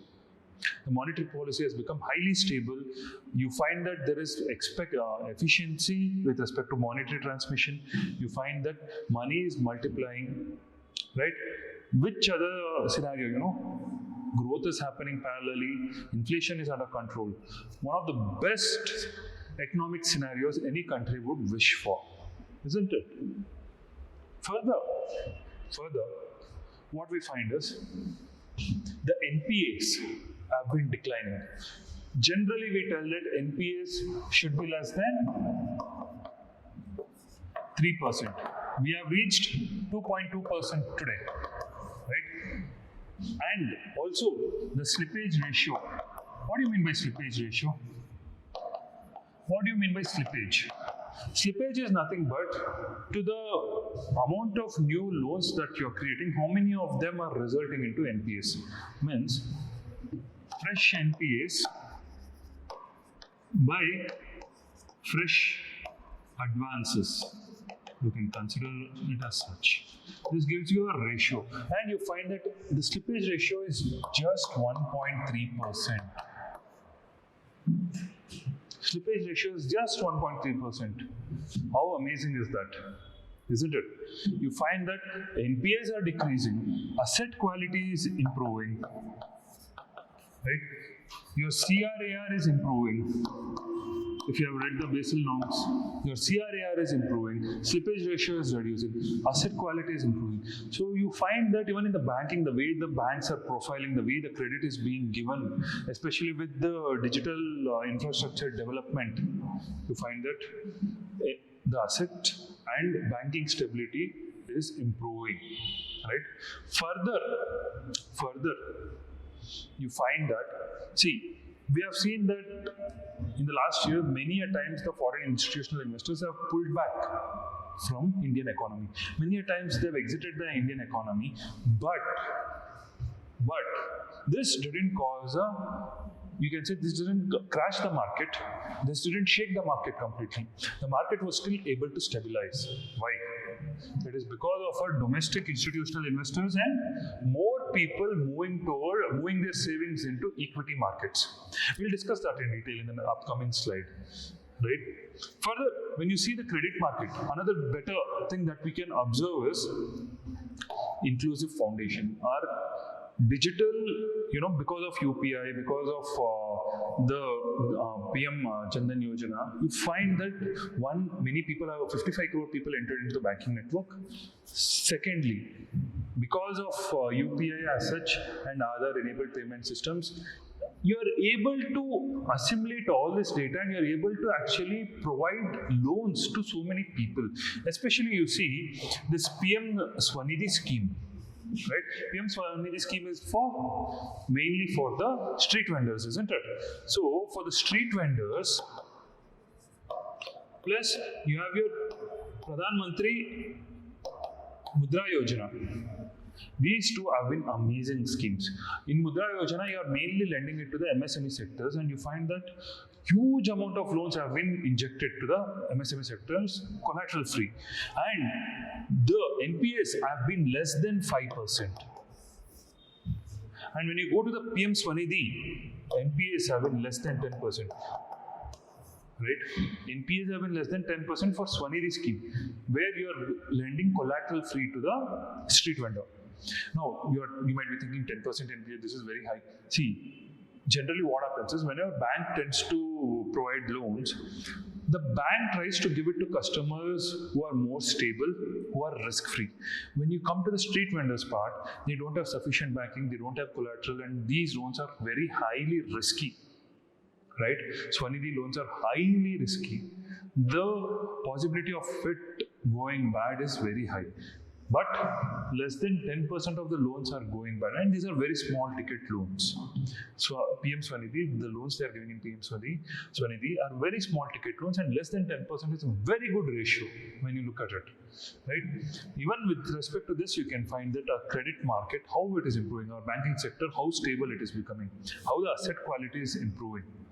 Further, the Gift City.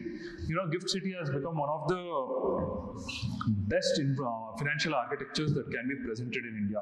You find that where we used to export financial services to other countries, where suppose you had to go for aircraft leasing, you have to go to Singapore, you have to book in Singapore.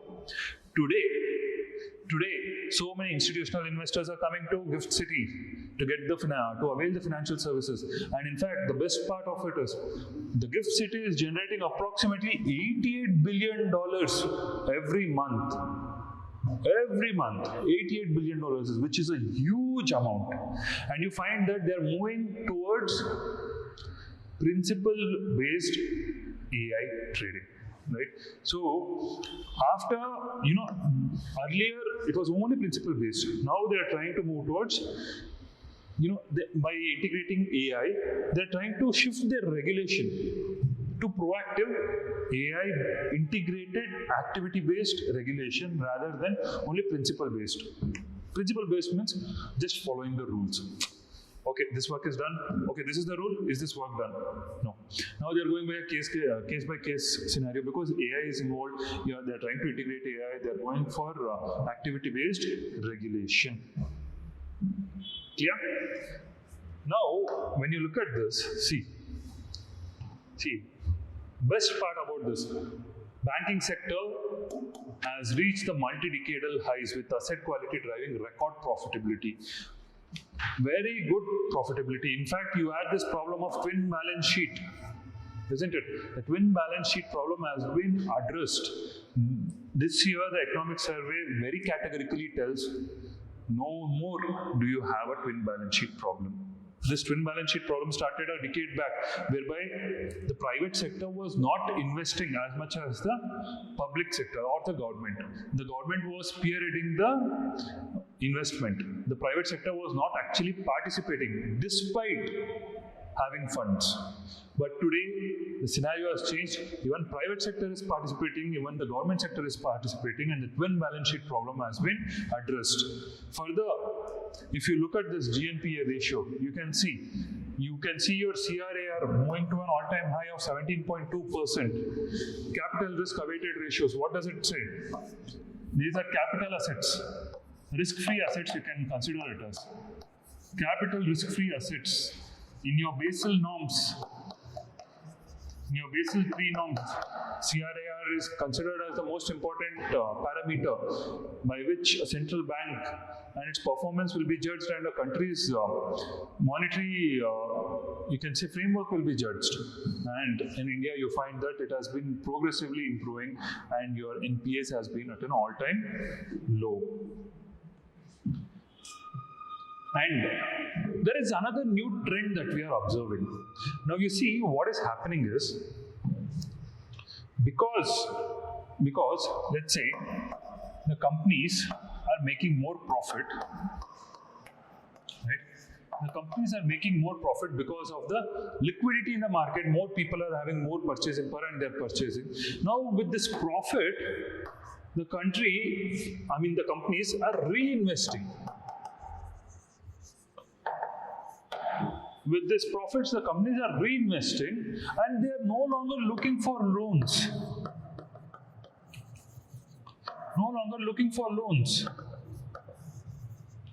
So what is happening as a result? Traditional banking system are not able to lend to the companies. The companies do not require them. So where will this traditional banks go and lend? Whom will they lend? You find a major transformation happening whereby these traditional banks are going and lending to the MSMEs. You find that they are driving MSME credit growth. They are massively investing in the MSMEs, as well as you can take the personal loans. You see the percentage of growth. You see the large industries have barely got 4.6% growth, whereas when you take the micro small enterprises, 24.6% of growth has occurred, right? And how is this happening? One of the best parts that the survey speaks about is because of the infiltration of the digital infrastructure, because of massive digital public infrastructure, you find that there is easy data, there is aggregation of data, and aggregation credit models are being built, which is immediately profiling the person, profiling the enterprises, and telling, is this enterprise available is it good to be funded or not? Right? This kind of a mechanism have come about whereby the banking system is finding it very easy to fund the MSMEs because of their previous data, their GST payments, their bank statements, their revenue growth. All this they are measuring, and immediately they are certifying, okay, this person is to be lent so much amount because of this data, right? And as a result, MSME is spearheading the growth. And you also find that MSMEs are contributing to almost 31% of the Indian GDP. So that is the impact they are having, right? And this way you find that there is huge, you can say financial inclusion. Previously, you would find only these banks lending to big lenders because, yes, see, if one person, let's take the case of Vijay Mallya when he had taken a loan. He had taken a loan for 6,000 crore. Now, if the bank had to lend 6,000 crore to MSMEs or some other individual investors, how many of them they had to deal with? So much of paperwork, so much of regulations, rules, so much of tracking that was required. As a result, banks were not able to lend at such high volumes to the smaller units. But today, because of the digital infrastructure, it has made it easy for the banks to lend it to them. Right? Further, you find that another reason why MSME sector is getting so much of push is because of the new classification which came in 2025. Previously, you found that the MSME classification was only based on the investment. Now it is based on investment plus turnover. And I've given you a chart which speaks about what are the changes that occurred. Previously, it was 1 crore, revised investment limit 2.5 crore. Turnover limit 5 crore, it is 10 crore. Here, revised is 25 crore and 100 crore. 125 crore, 500 crore. So that's a huge leap in reclassification, and as a result, many of the organizations come under the MSME bracket. Now you might be wondering, what is the use of this reclassification? What help does it achieve? Well, what happens in respect to reclassification is, when you reclassify these organizations and when you increase the brackets, more other companies come into the bracket. And by coming into the MSME bracket, they get access to collateral-free loans through PM Mudra Yojana, PM Swanidhi. All these avenues open up. Better funding, central government guarantees, CGT, MSE scheme, all these become available to the MSME sector. Clear? That is the biggest advantage they have got by this. You see how much of money the government is pumping into the market, but is it reckless pumping? No, it is not reckless pumping. And in fact, when you come to the MSME sectors, last year MSME sectors had a blast with respect to IPOs. You find that their IPOs were making 4x to 8x returns.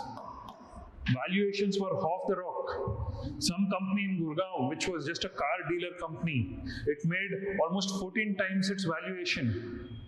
So last year it was very much upbeat, and you find that many investors were trying to even invest in the SME stocks, right?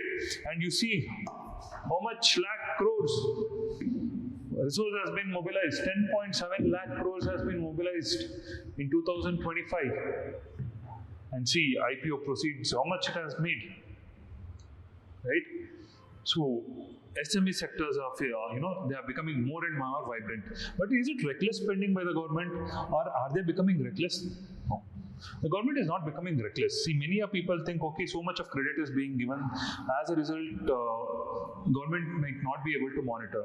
But government is going for phased lending. Just because so much of money is being given, it doesn't mean government is not looking into it.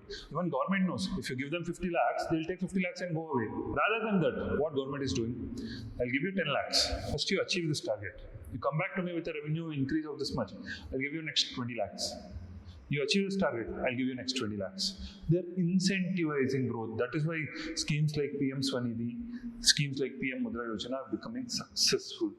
Right? It is not that in one shot they're releasing the complete amount. They're releasing in phase wise so that you are able to catapult your organization.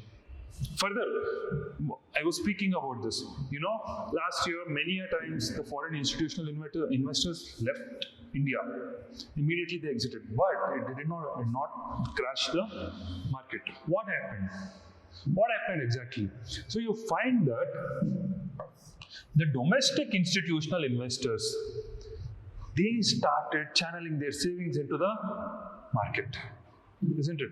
You find that more and more people today, rather than putting in the traditional instruments such as banks, savings accounts, FDs, RDs, people are putting it into equities, mutual funds. And these asset managers, these domestic institutional investors are able to pump more and more money into the equity market, thereby stabilizing the market. Previously, whenever FPIs pulled out, the market would crash. This time it stabilized because there was more aggressive buying by the DII when FIIs were pulling out. Right? By and large, you see that because of this, Indian stock markets have been relatively stable compared to the global stock markets, because the domestic investors are providing that buffer and cushion for the market, whereby it doesn't crash. You see, even for the first time, we find that domestic institutional investors' ownership exceeded FII ownership. Means DIIs had more than FIIs in terms of assets. For the first time, right, even this scenario has come about where DIIs have more than FIIs, right? This increasing financialization is what you are calling as the retail revolution. Your economic survey calls it as the retail revolution, which has created a domestic buffer against the global capital volatility. See how Indian markets are becoming stable. Capital markets, monetary markets, short term, long term, inflation, growth, everything is getting stabilized, isn't it? Everything is getting stabilized. When Trump says that India is a dead economy, I think you should look at the stats. Even US, which is facing high inflation, which is facing high unemployment, is not able to match to the stability India is providing. Yes, in volumes they are high, but India is also able to manage its economy with whatever resources it's available, isn't it? And the best part is we are stabilizing, and we still have some new markets. You see, economic survey surprisingly calls it as the missing middle. What is happening is the corporate bond market in India is not developed. If you go to US, UK, you find that in US and UK, companies which are having BB rating, triple B rating, they are able to float corporate bonds and raise money from the market.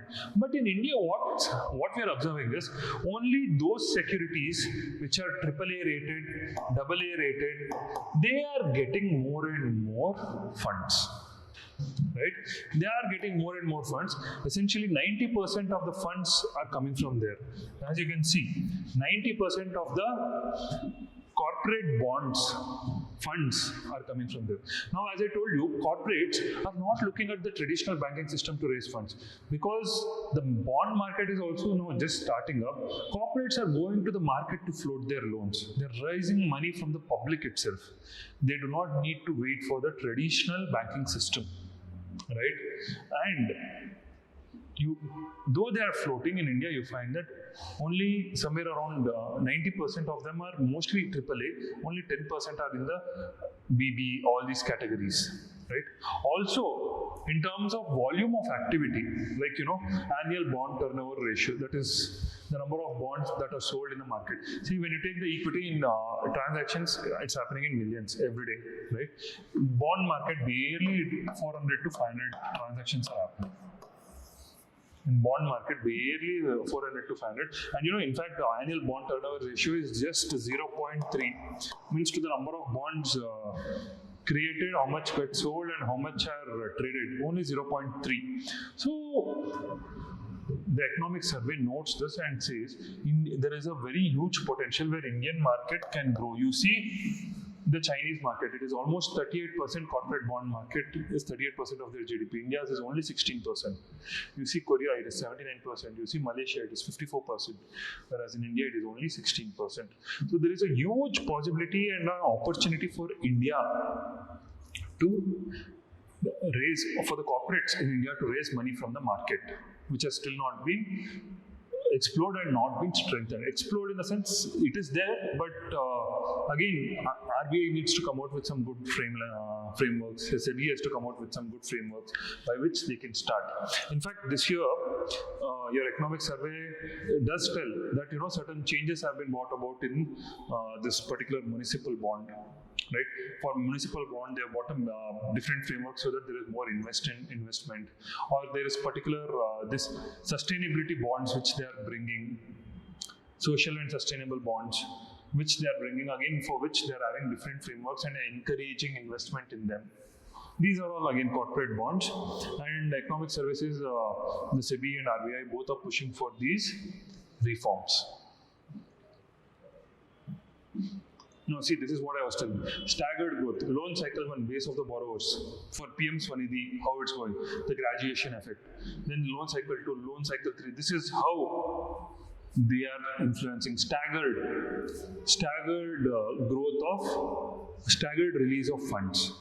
With every milestone, funds get released. For example, in UPSC, let's say you finish your GS1, then I'll give you so much money. You finish your GS2, I'll give you so much money. GS3, I'll give you so much money. Until you finish, I won't give you money. Same thing. No one gives you money in UPSC, I'm just joking. But yeah, this is how it has been moving. Credit ladder. You can even call it as a credit ladder, taking larger loans and improving repayment discipline. Repeated reminders, in fact, you find that in our budget they had spoken about nudging the economy. Nudging means trying to bring behavioral changes in the economy, and you find that instead of waiting till the default happens, before the default, let us interact, let us try to encourage them to, pay the amount. Sometimes they might forget, right? That is why repeated reminders before the payment, sending messages, WhatsApp, email, all these are actually influencing the repayment happens on time. Clear?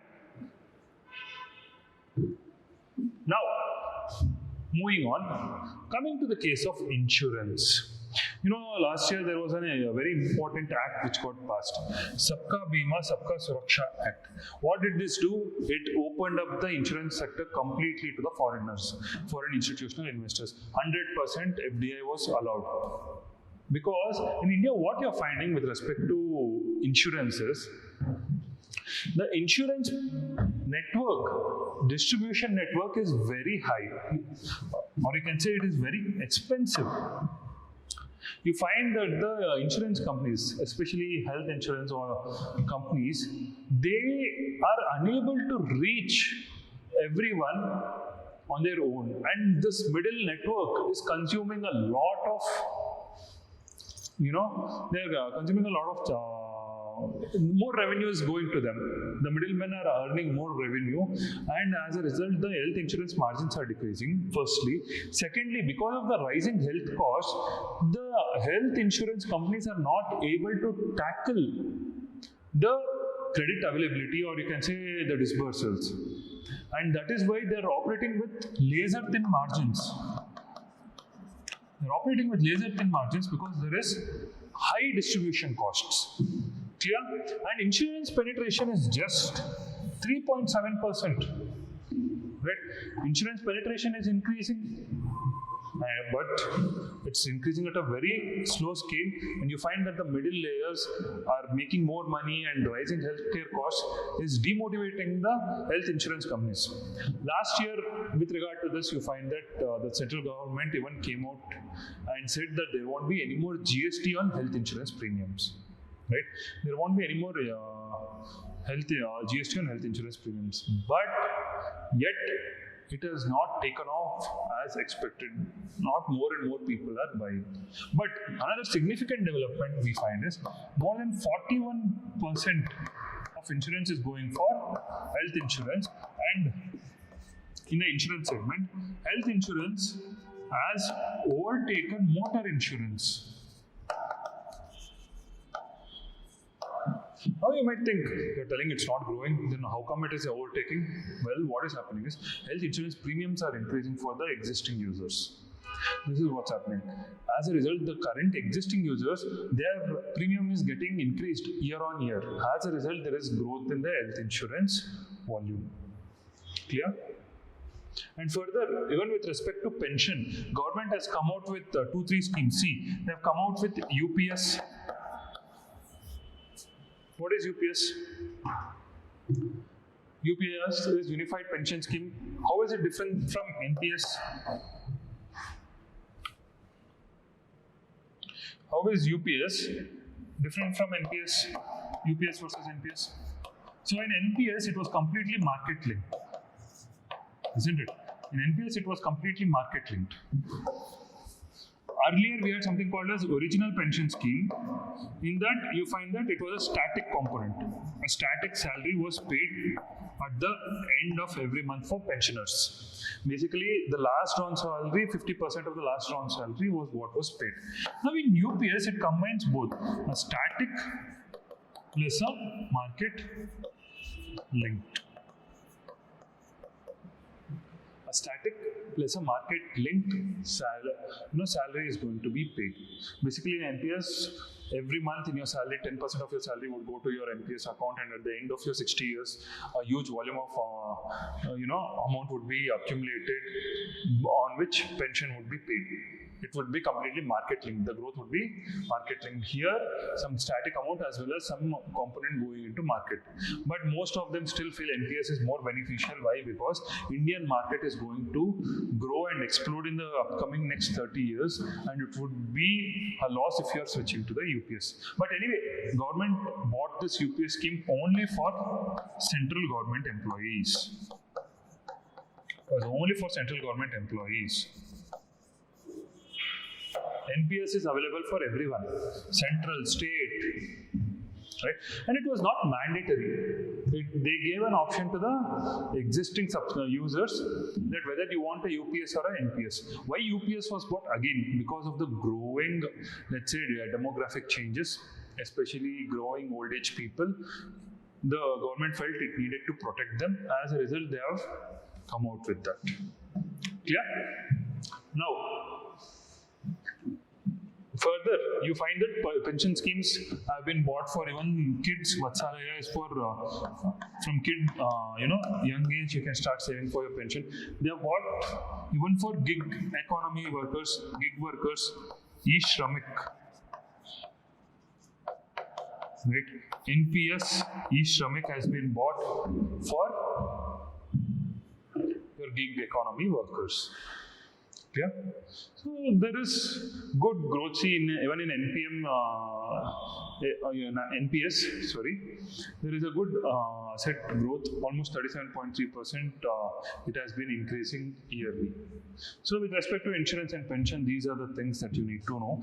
Because in pension, as you know, every alternate year there is a question that UPSC keeps asking. That is why I would recommend that you know about UPS. There might be a potential question that they might ask about UPS, or they might ask even about e-shramik, which is again for gig workers, right? Basically, for social security for gig workers were not in consideration. E-shramik is one of the social security measures which has started. Now, when you come to the GIFT City, as I told you, GIFT City has become that financial intermediary and service provider, financial service provider, whereby you no longer have to export financial service. Rather, people are coming here, reversing the export of financial services. You earlier used to go to Singapore. Now, people are, many people are coming to India because India is providing this service. The GIFT City ecosystem is earning almost $88 billion. That's a huge amount, right? And it has more than 100 billion banking assets. And look at this, it has 33 lessors registered for aircrafts, and it floated the first foreign sovereign gold bond listing. It was the one which took care of floating the first foreign service sovereign gold green bond, right? So GIFT City is taking off more than unexpected lines. It is becoming a very good revenue earner for the government. Now, further, RBI even came out with this is mostly useful for your ethics. It came out with a free AI framework where it speaks about the 7 sutras on which the AI framework should be adopted. Trust, people first, innovation, fairness, accountability, understandability, and safety. You can consider this mainly for your ethics paper. Right? But in an economic survey, they have mentioned about this where they are navigating from a principle-based to activity-based regulation. On each and every activity, they'll be looking at. See, what do you mean by principle-based and activity-based? In principle-based, you set a rule and you just see whether the rule is implemented or not. You are not applying your mind and seeing, okay, this rule might be causing harm to the market. right? Certain times to the market, not every time. But when you go to activity-based regulation, each and every case-based scenario, as per the activity, they are going to see what is fair in that, and then they are going to regulate, right? That's a major improvement, because this is also called as something as sandbox regulation, where you're testing and trying to come out with, the most fair possible outcome. That is why this is a major change, major mindset change mostly in the terms of mindset. RBI adopting this stance shows that it is becoming more proactive and more outgoing, looking into the market, looking into the needs of the market, trying to understand everything on a case-by-case basis. Moving on, the Insolvency and Bankruptcy Code. See, I keep telling you that the Indian markets are stabilizing, but again, when foreign investors are coming, why FDI is growing, it's mainly because they also look at how well you are able to conduct business, the ease of doing business. And one of the most important parameters in ease of doing business is resolution. How well are you able to solve the business cases? How quickly are you able to do that? In pursuit of that only, we came out with the Insolvency and Bankruptcy Code. But though it has been a very good act, though it has resulted into 170%, of recovery, the time period that it is taking, the set mandatory time period is 330 days, but it is taking almost 853 days. That is almost 2.5 years. But considering the current scenario, where in Supreme Court we are having more than 80,000 cases, and with an average age of at least 4 to 5 years, 2.5 years sounds very good in India. And you find that there is barely some 30,000 cases pending in NCLT. If you go to the Supreme Court, yes, you're having 70,000-80,000. If you go to high courts, 5 lakh, 6 lakh cases. If you go to district courts, 4 crores, 4.5 crores.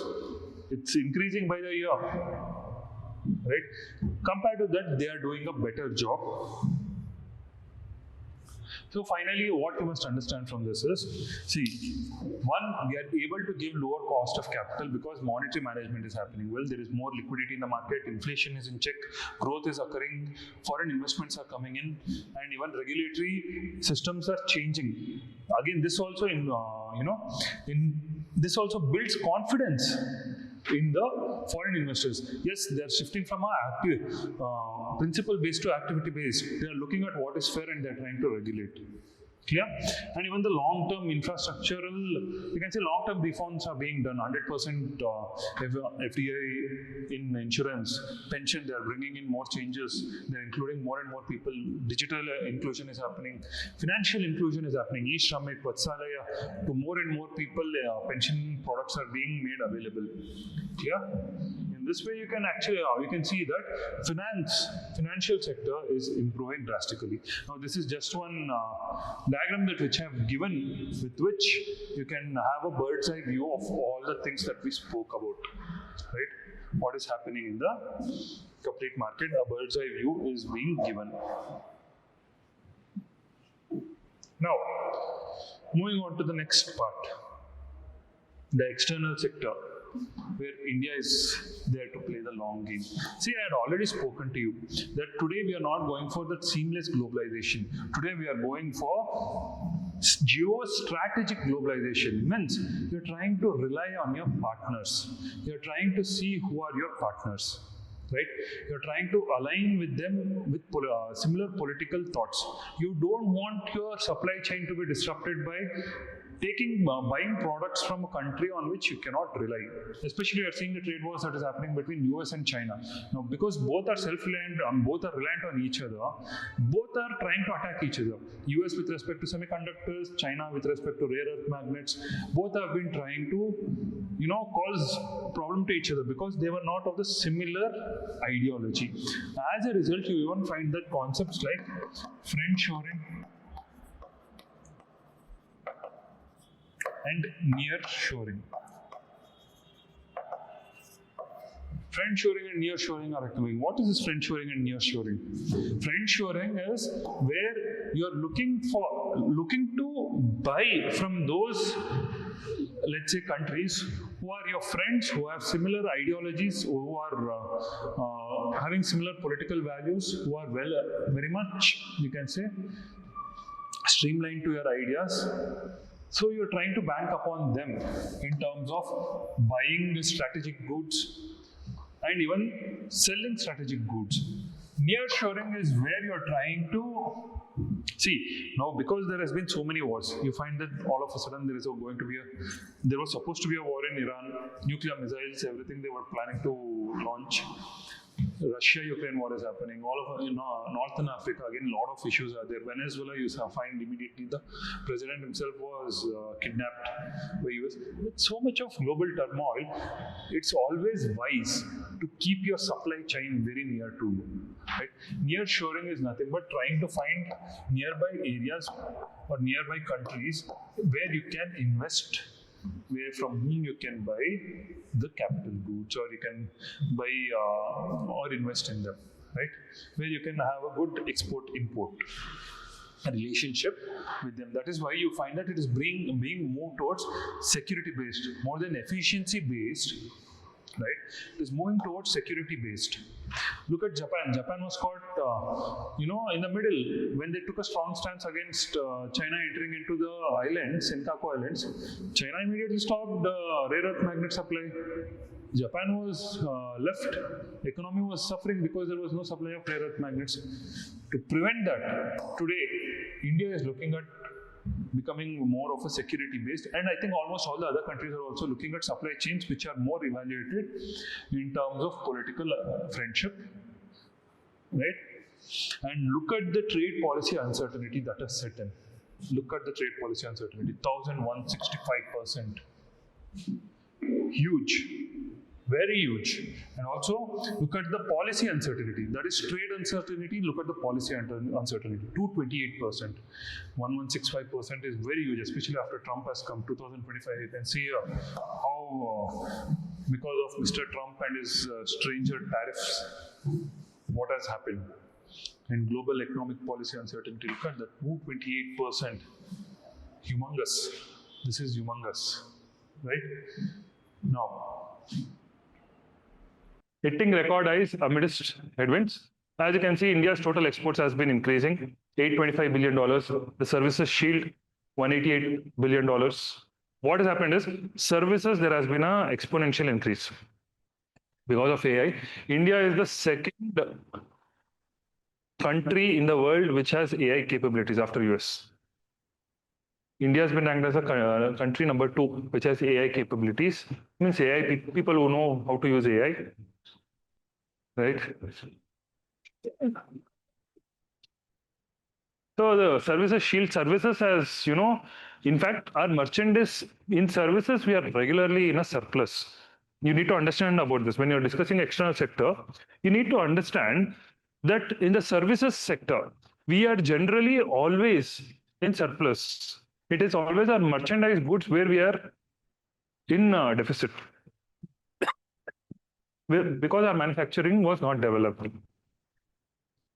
Even now, you find that though you have $825 billion of export, you have more imports.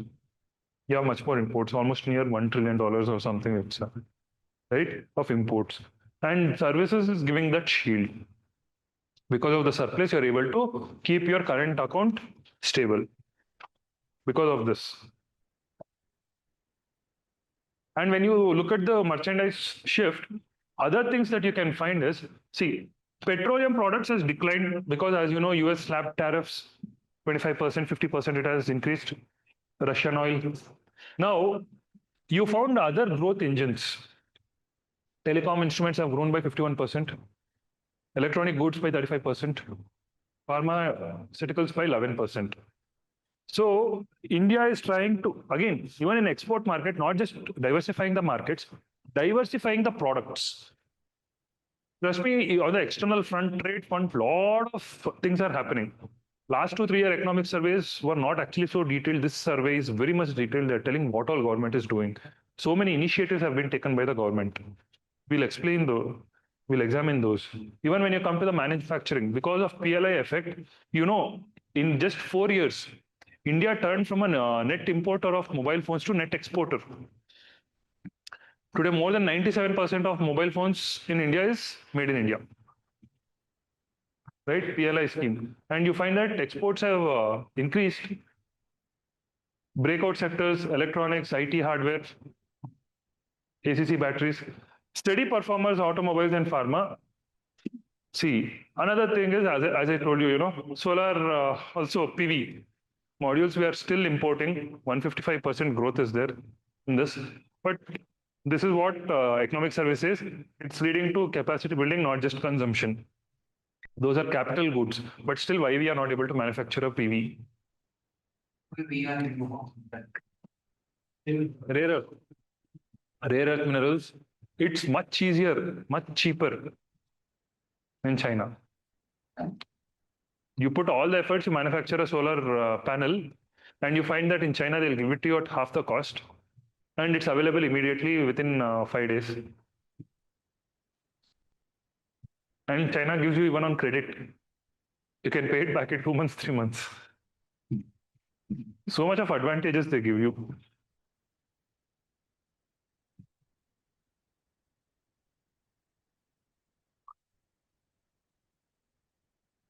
So $387 billion worth of merchandise, this I'm speaking, services, sorry. As I told you, $387 billion surplus. Global capability centers. India is the leading global capability center in the world. You know what's a global capability center? Global capability centers, we don't know. Bangalore is the capital of global capability centers in India. It's basically all the outsourced work. Previously, what used to happen is, outsourcing used to happen to India, right? Companies were scattered. Now we are creating these centers where all the companies come and sit together and it is outsourced to them. When work is outsourced, it's not just like, see, if some technology thing is getting outsourced, even some accounting, you can say legal aspects, all that gets outsourced to India. Now we have that complete unit, ecosystem within one center. In Bangalore, you have so many global capability centers, I think around 176 or something. So many global capability centers are there. Here also, very near, in Kengeri it is there, a global capability center. All the offshore, whatever outsourced work is there, it comes to this. Right? And as I told you, AI skill penetration, India is ranked 2 globally. And score is 2.5, just behind US. Indians have adapted AI. Problem is, Indians are consuming AI. Indians are not inventing any AI related products.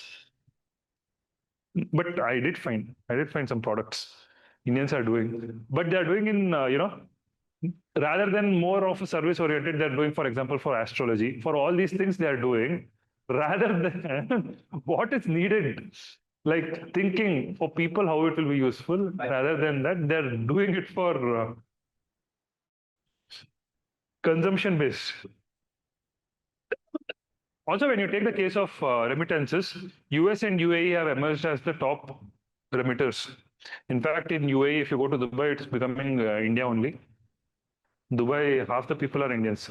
In the road, you find only Indians because there is zero income tax.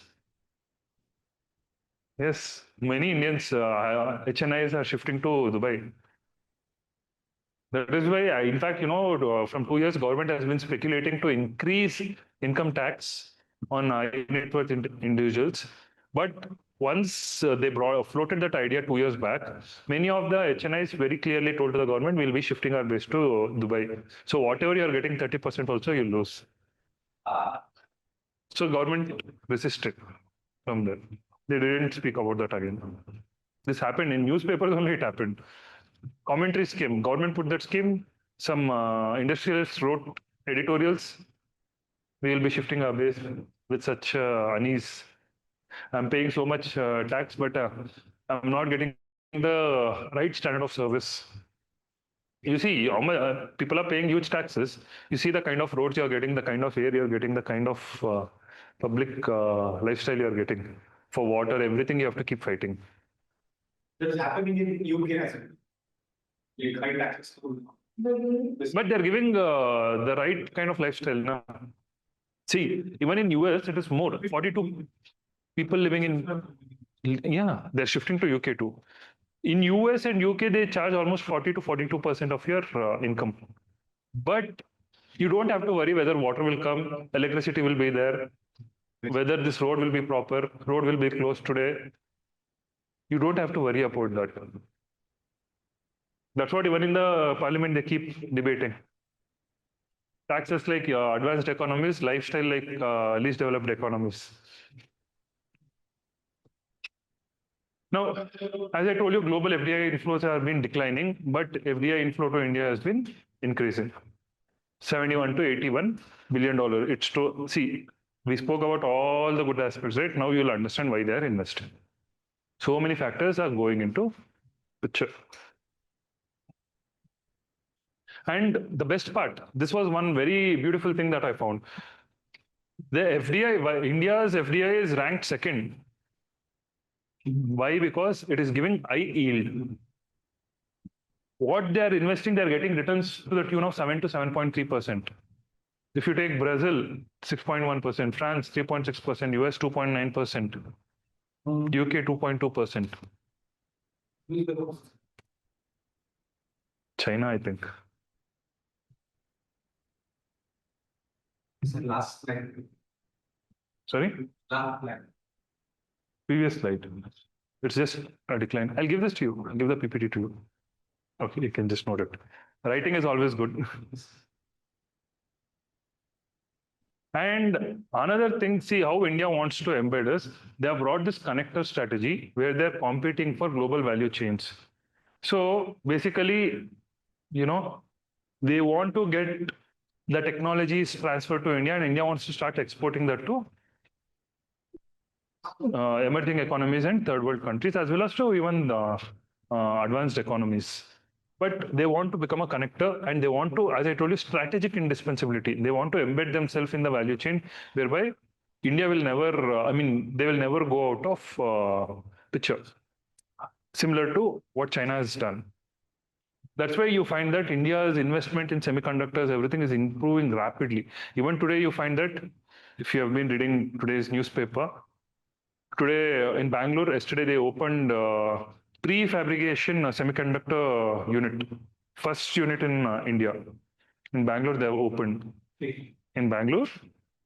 So the complete semiconductor ecosystem is being built. Means the design stage, all those things, not the fabrication unit, prefabrication. It has been opened in Bangalore, the first unit.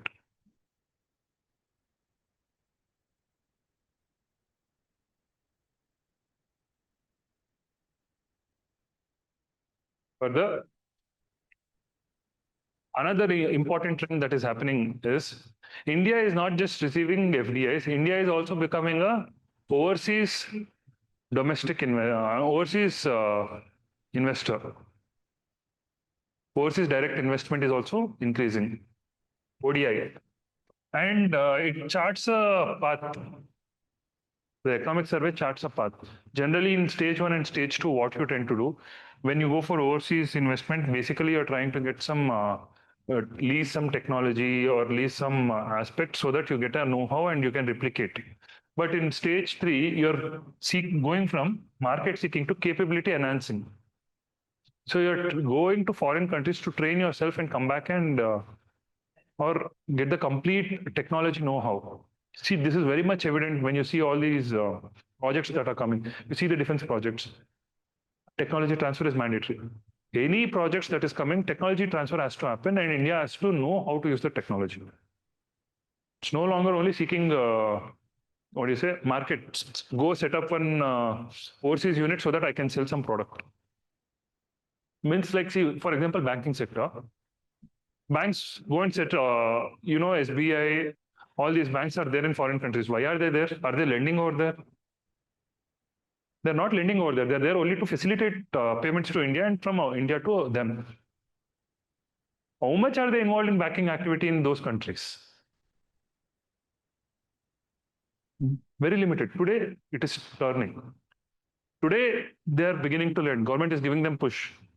Get integrated globally.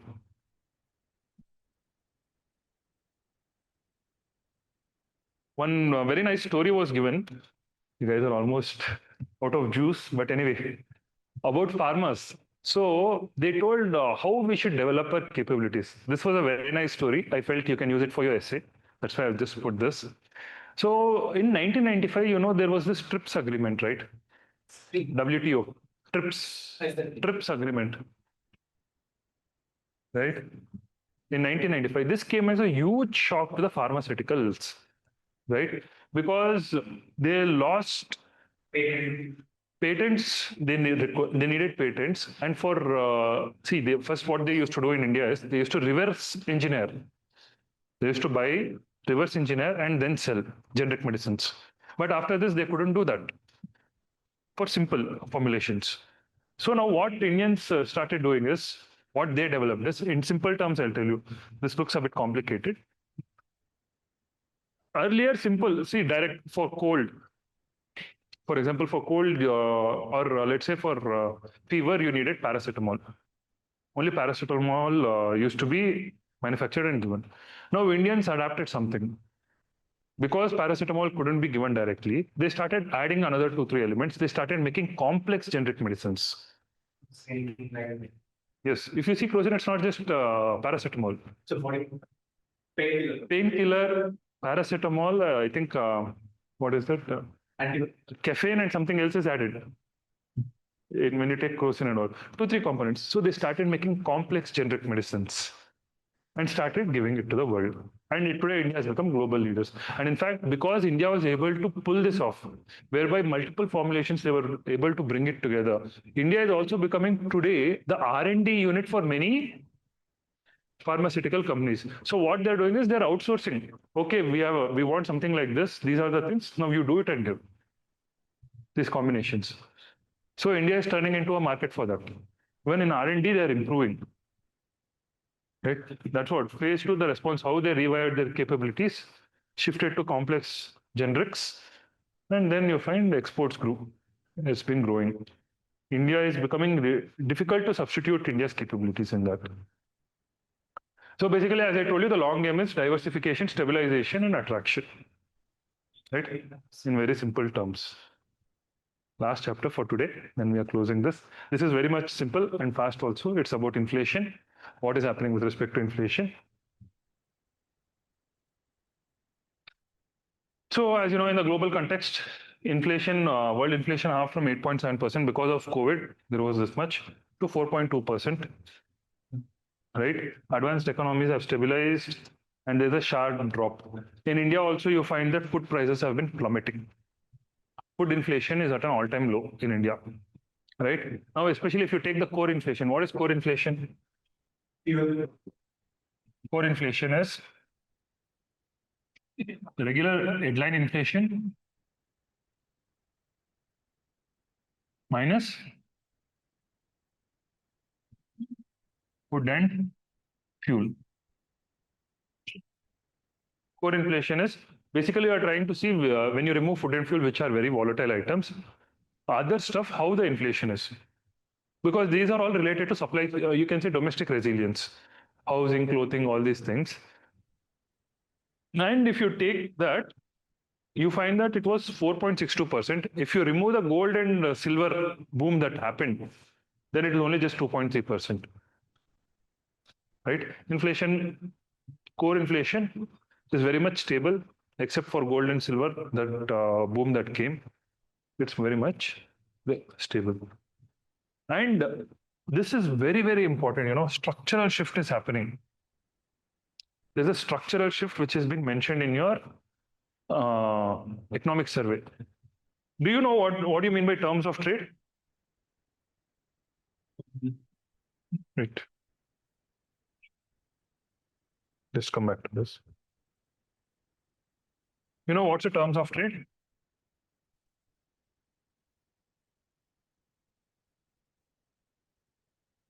In terms of trade only. Yeah.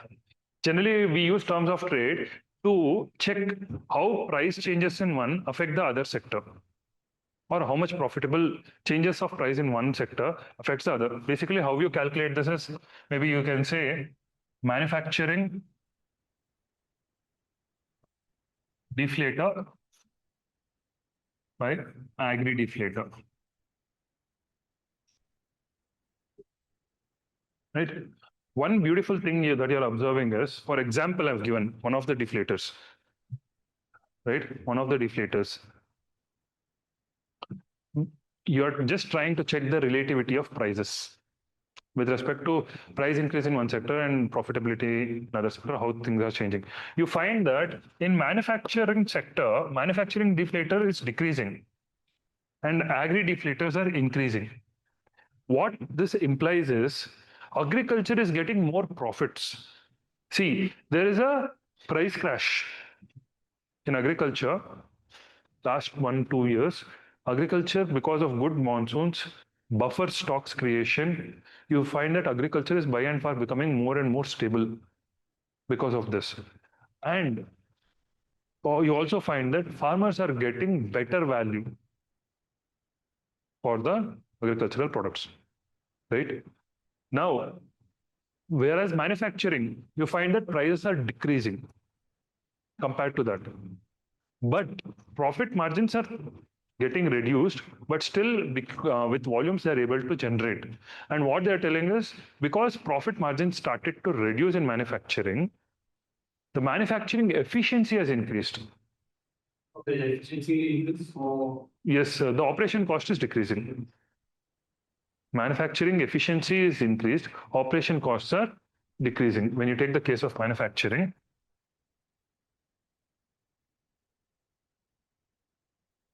efficiency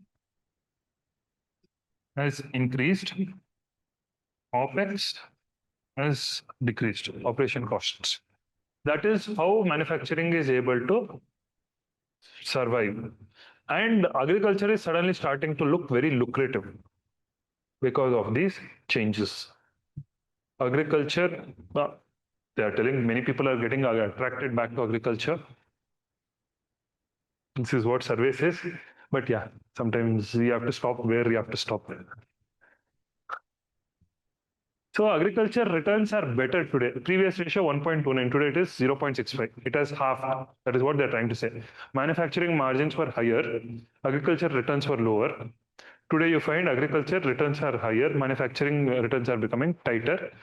Ratio has halved. so what is structural in that? Hmm? What is structural in that? Structural changes, as I told you, one monsoon came as a result of that. 2-3 years, because there has been stable monsoons, could produce a lot of buffer stocks are being created. As a result, price volatility in agricultural goods is reducing, and also government is consistently increasing MSPs. They're expanding the goods even in terms of procurement. First, it was only for rice and wheat cereals. Now we have pulses, and I think now even something else was added, oil seeds. So more and more are coming into the baskets, more stability is coming in the market. Now, inflation rates by major economies. So these are the inflation rates. Japan 3.3%, India 2.8, 2.7, Euro area 2.1, China deflationary pressures, as I told you, somewhere near zero.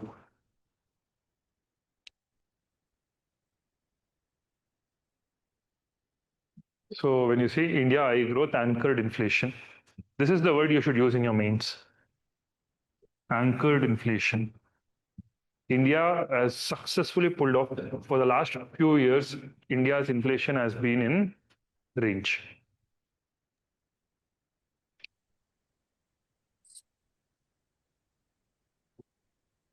Yeah. Further, you find that core inflation, we already discussed that. What is happening with respect to that? It's mostly driven by the demand for precious metals. That's what basically they're trying to tell.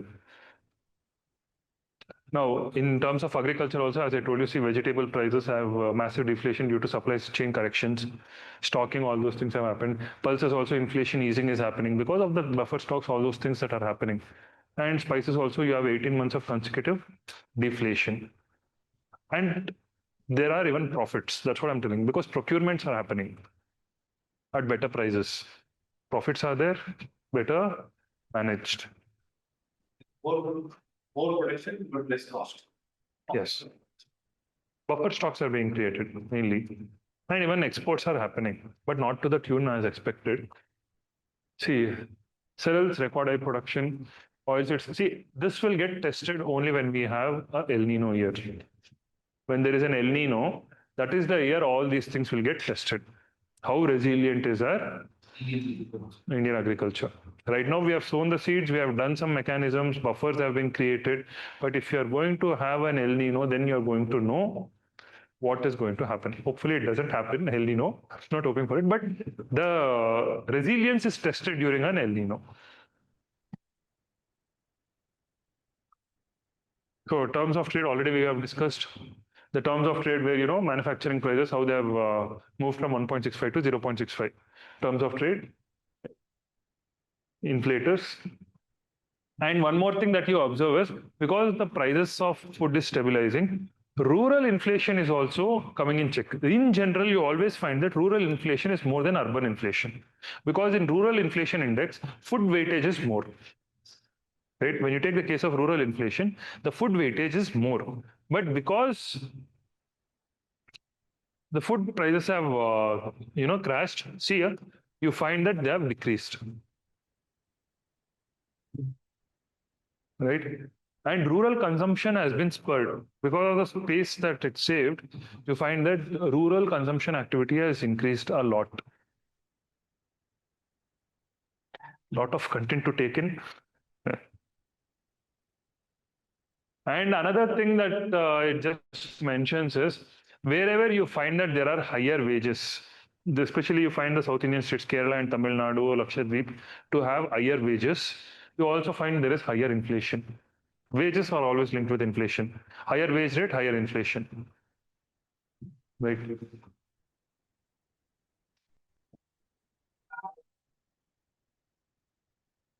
Overall inflation or only with agriculture? Overall. This is wage related inflation is causing overall inflation. If you have more money, what you'll do? Good. No, see, that's the mindset that has changed. If you had asked this to your parents, this is the major difference that has happened. And if you ask to the next generation, wait, this generation at least little balance there. YOLO to Zolo only. There is no more life. No, yesterday there was one very nice article. They found that the millennials are the ones with the highest IQ in the human civilization. And the IQ of Gen Z has dropped massively. I don't know if any Gen Zs are there, but I'm just telling. Because people who are born in this, especially, 80s, 90s, right? They saw so many transitions. They saw the older generation, the current generation, the next generation also they're seeing. Because technology rapidly transformed in this 20, 30 years. And they have been through the process. IQ has been substantial. The current Gen Z's IQs are decreasing as we speak. And we have to see what happens to Gen Alpha and Beta. More stable situation than IQ is not request. not getting work. True, it is more of where they are focused on. Today, it's more of scrolling, right? Today, people are more into social media. When we ourselves look at ourselves, 10 years back, we were more sharp because of, I would say even 5 years back, 3, 4 years back, we were more sharp. This curse that has been introduced in terms of scrolling all the shorts just saps away your time. You don't know when you enter and when you exit. Right? It's literally a curse which has been started. And in China, this is banned. That is the best part. In Australia, Social media, they're banning. But in China, all these things are banned. China, if you see their education system, whatever they tell, their methods, they put that headbands. You can just Google, you'll find these clips where they have invented and it has been mandatory that headbands are going to be put on every student. It will, the light will be on as when they're concentrating. When they're not concentrating, light switches off. Or contrary, light switches on when they're not concentrating in the class. So the teacher knows he's not concentrating. And immediately actions are taken. So Chinese kids' IQs are improving drastically. It is improving drastically. They are having more stamina. They are having more mental resilience, which is falling in India. Right. Anyway, coming back to this. So the inflation challenges that might come is one, all these base metals, as you have seen, gold, silver is done. Now copper is the next hero. After copper, zinc and aluminum are waiting their turns, right? Next is geopolitics, supply chain destabilization, as you know, which is happening. Currency depreciation risks and precious metals, they're keeping the core elevated.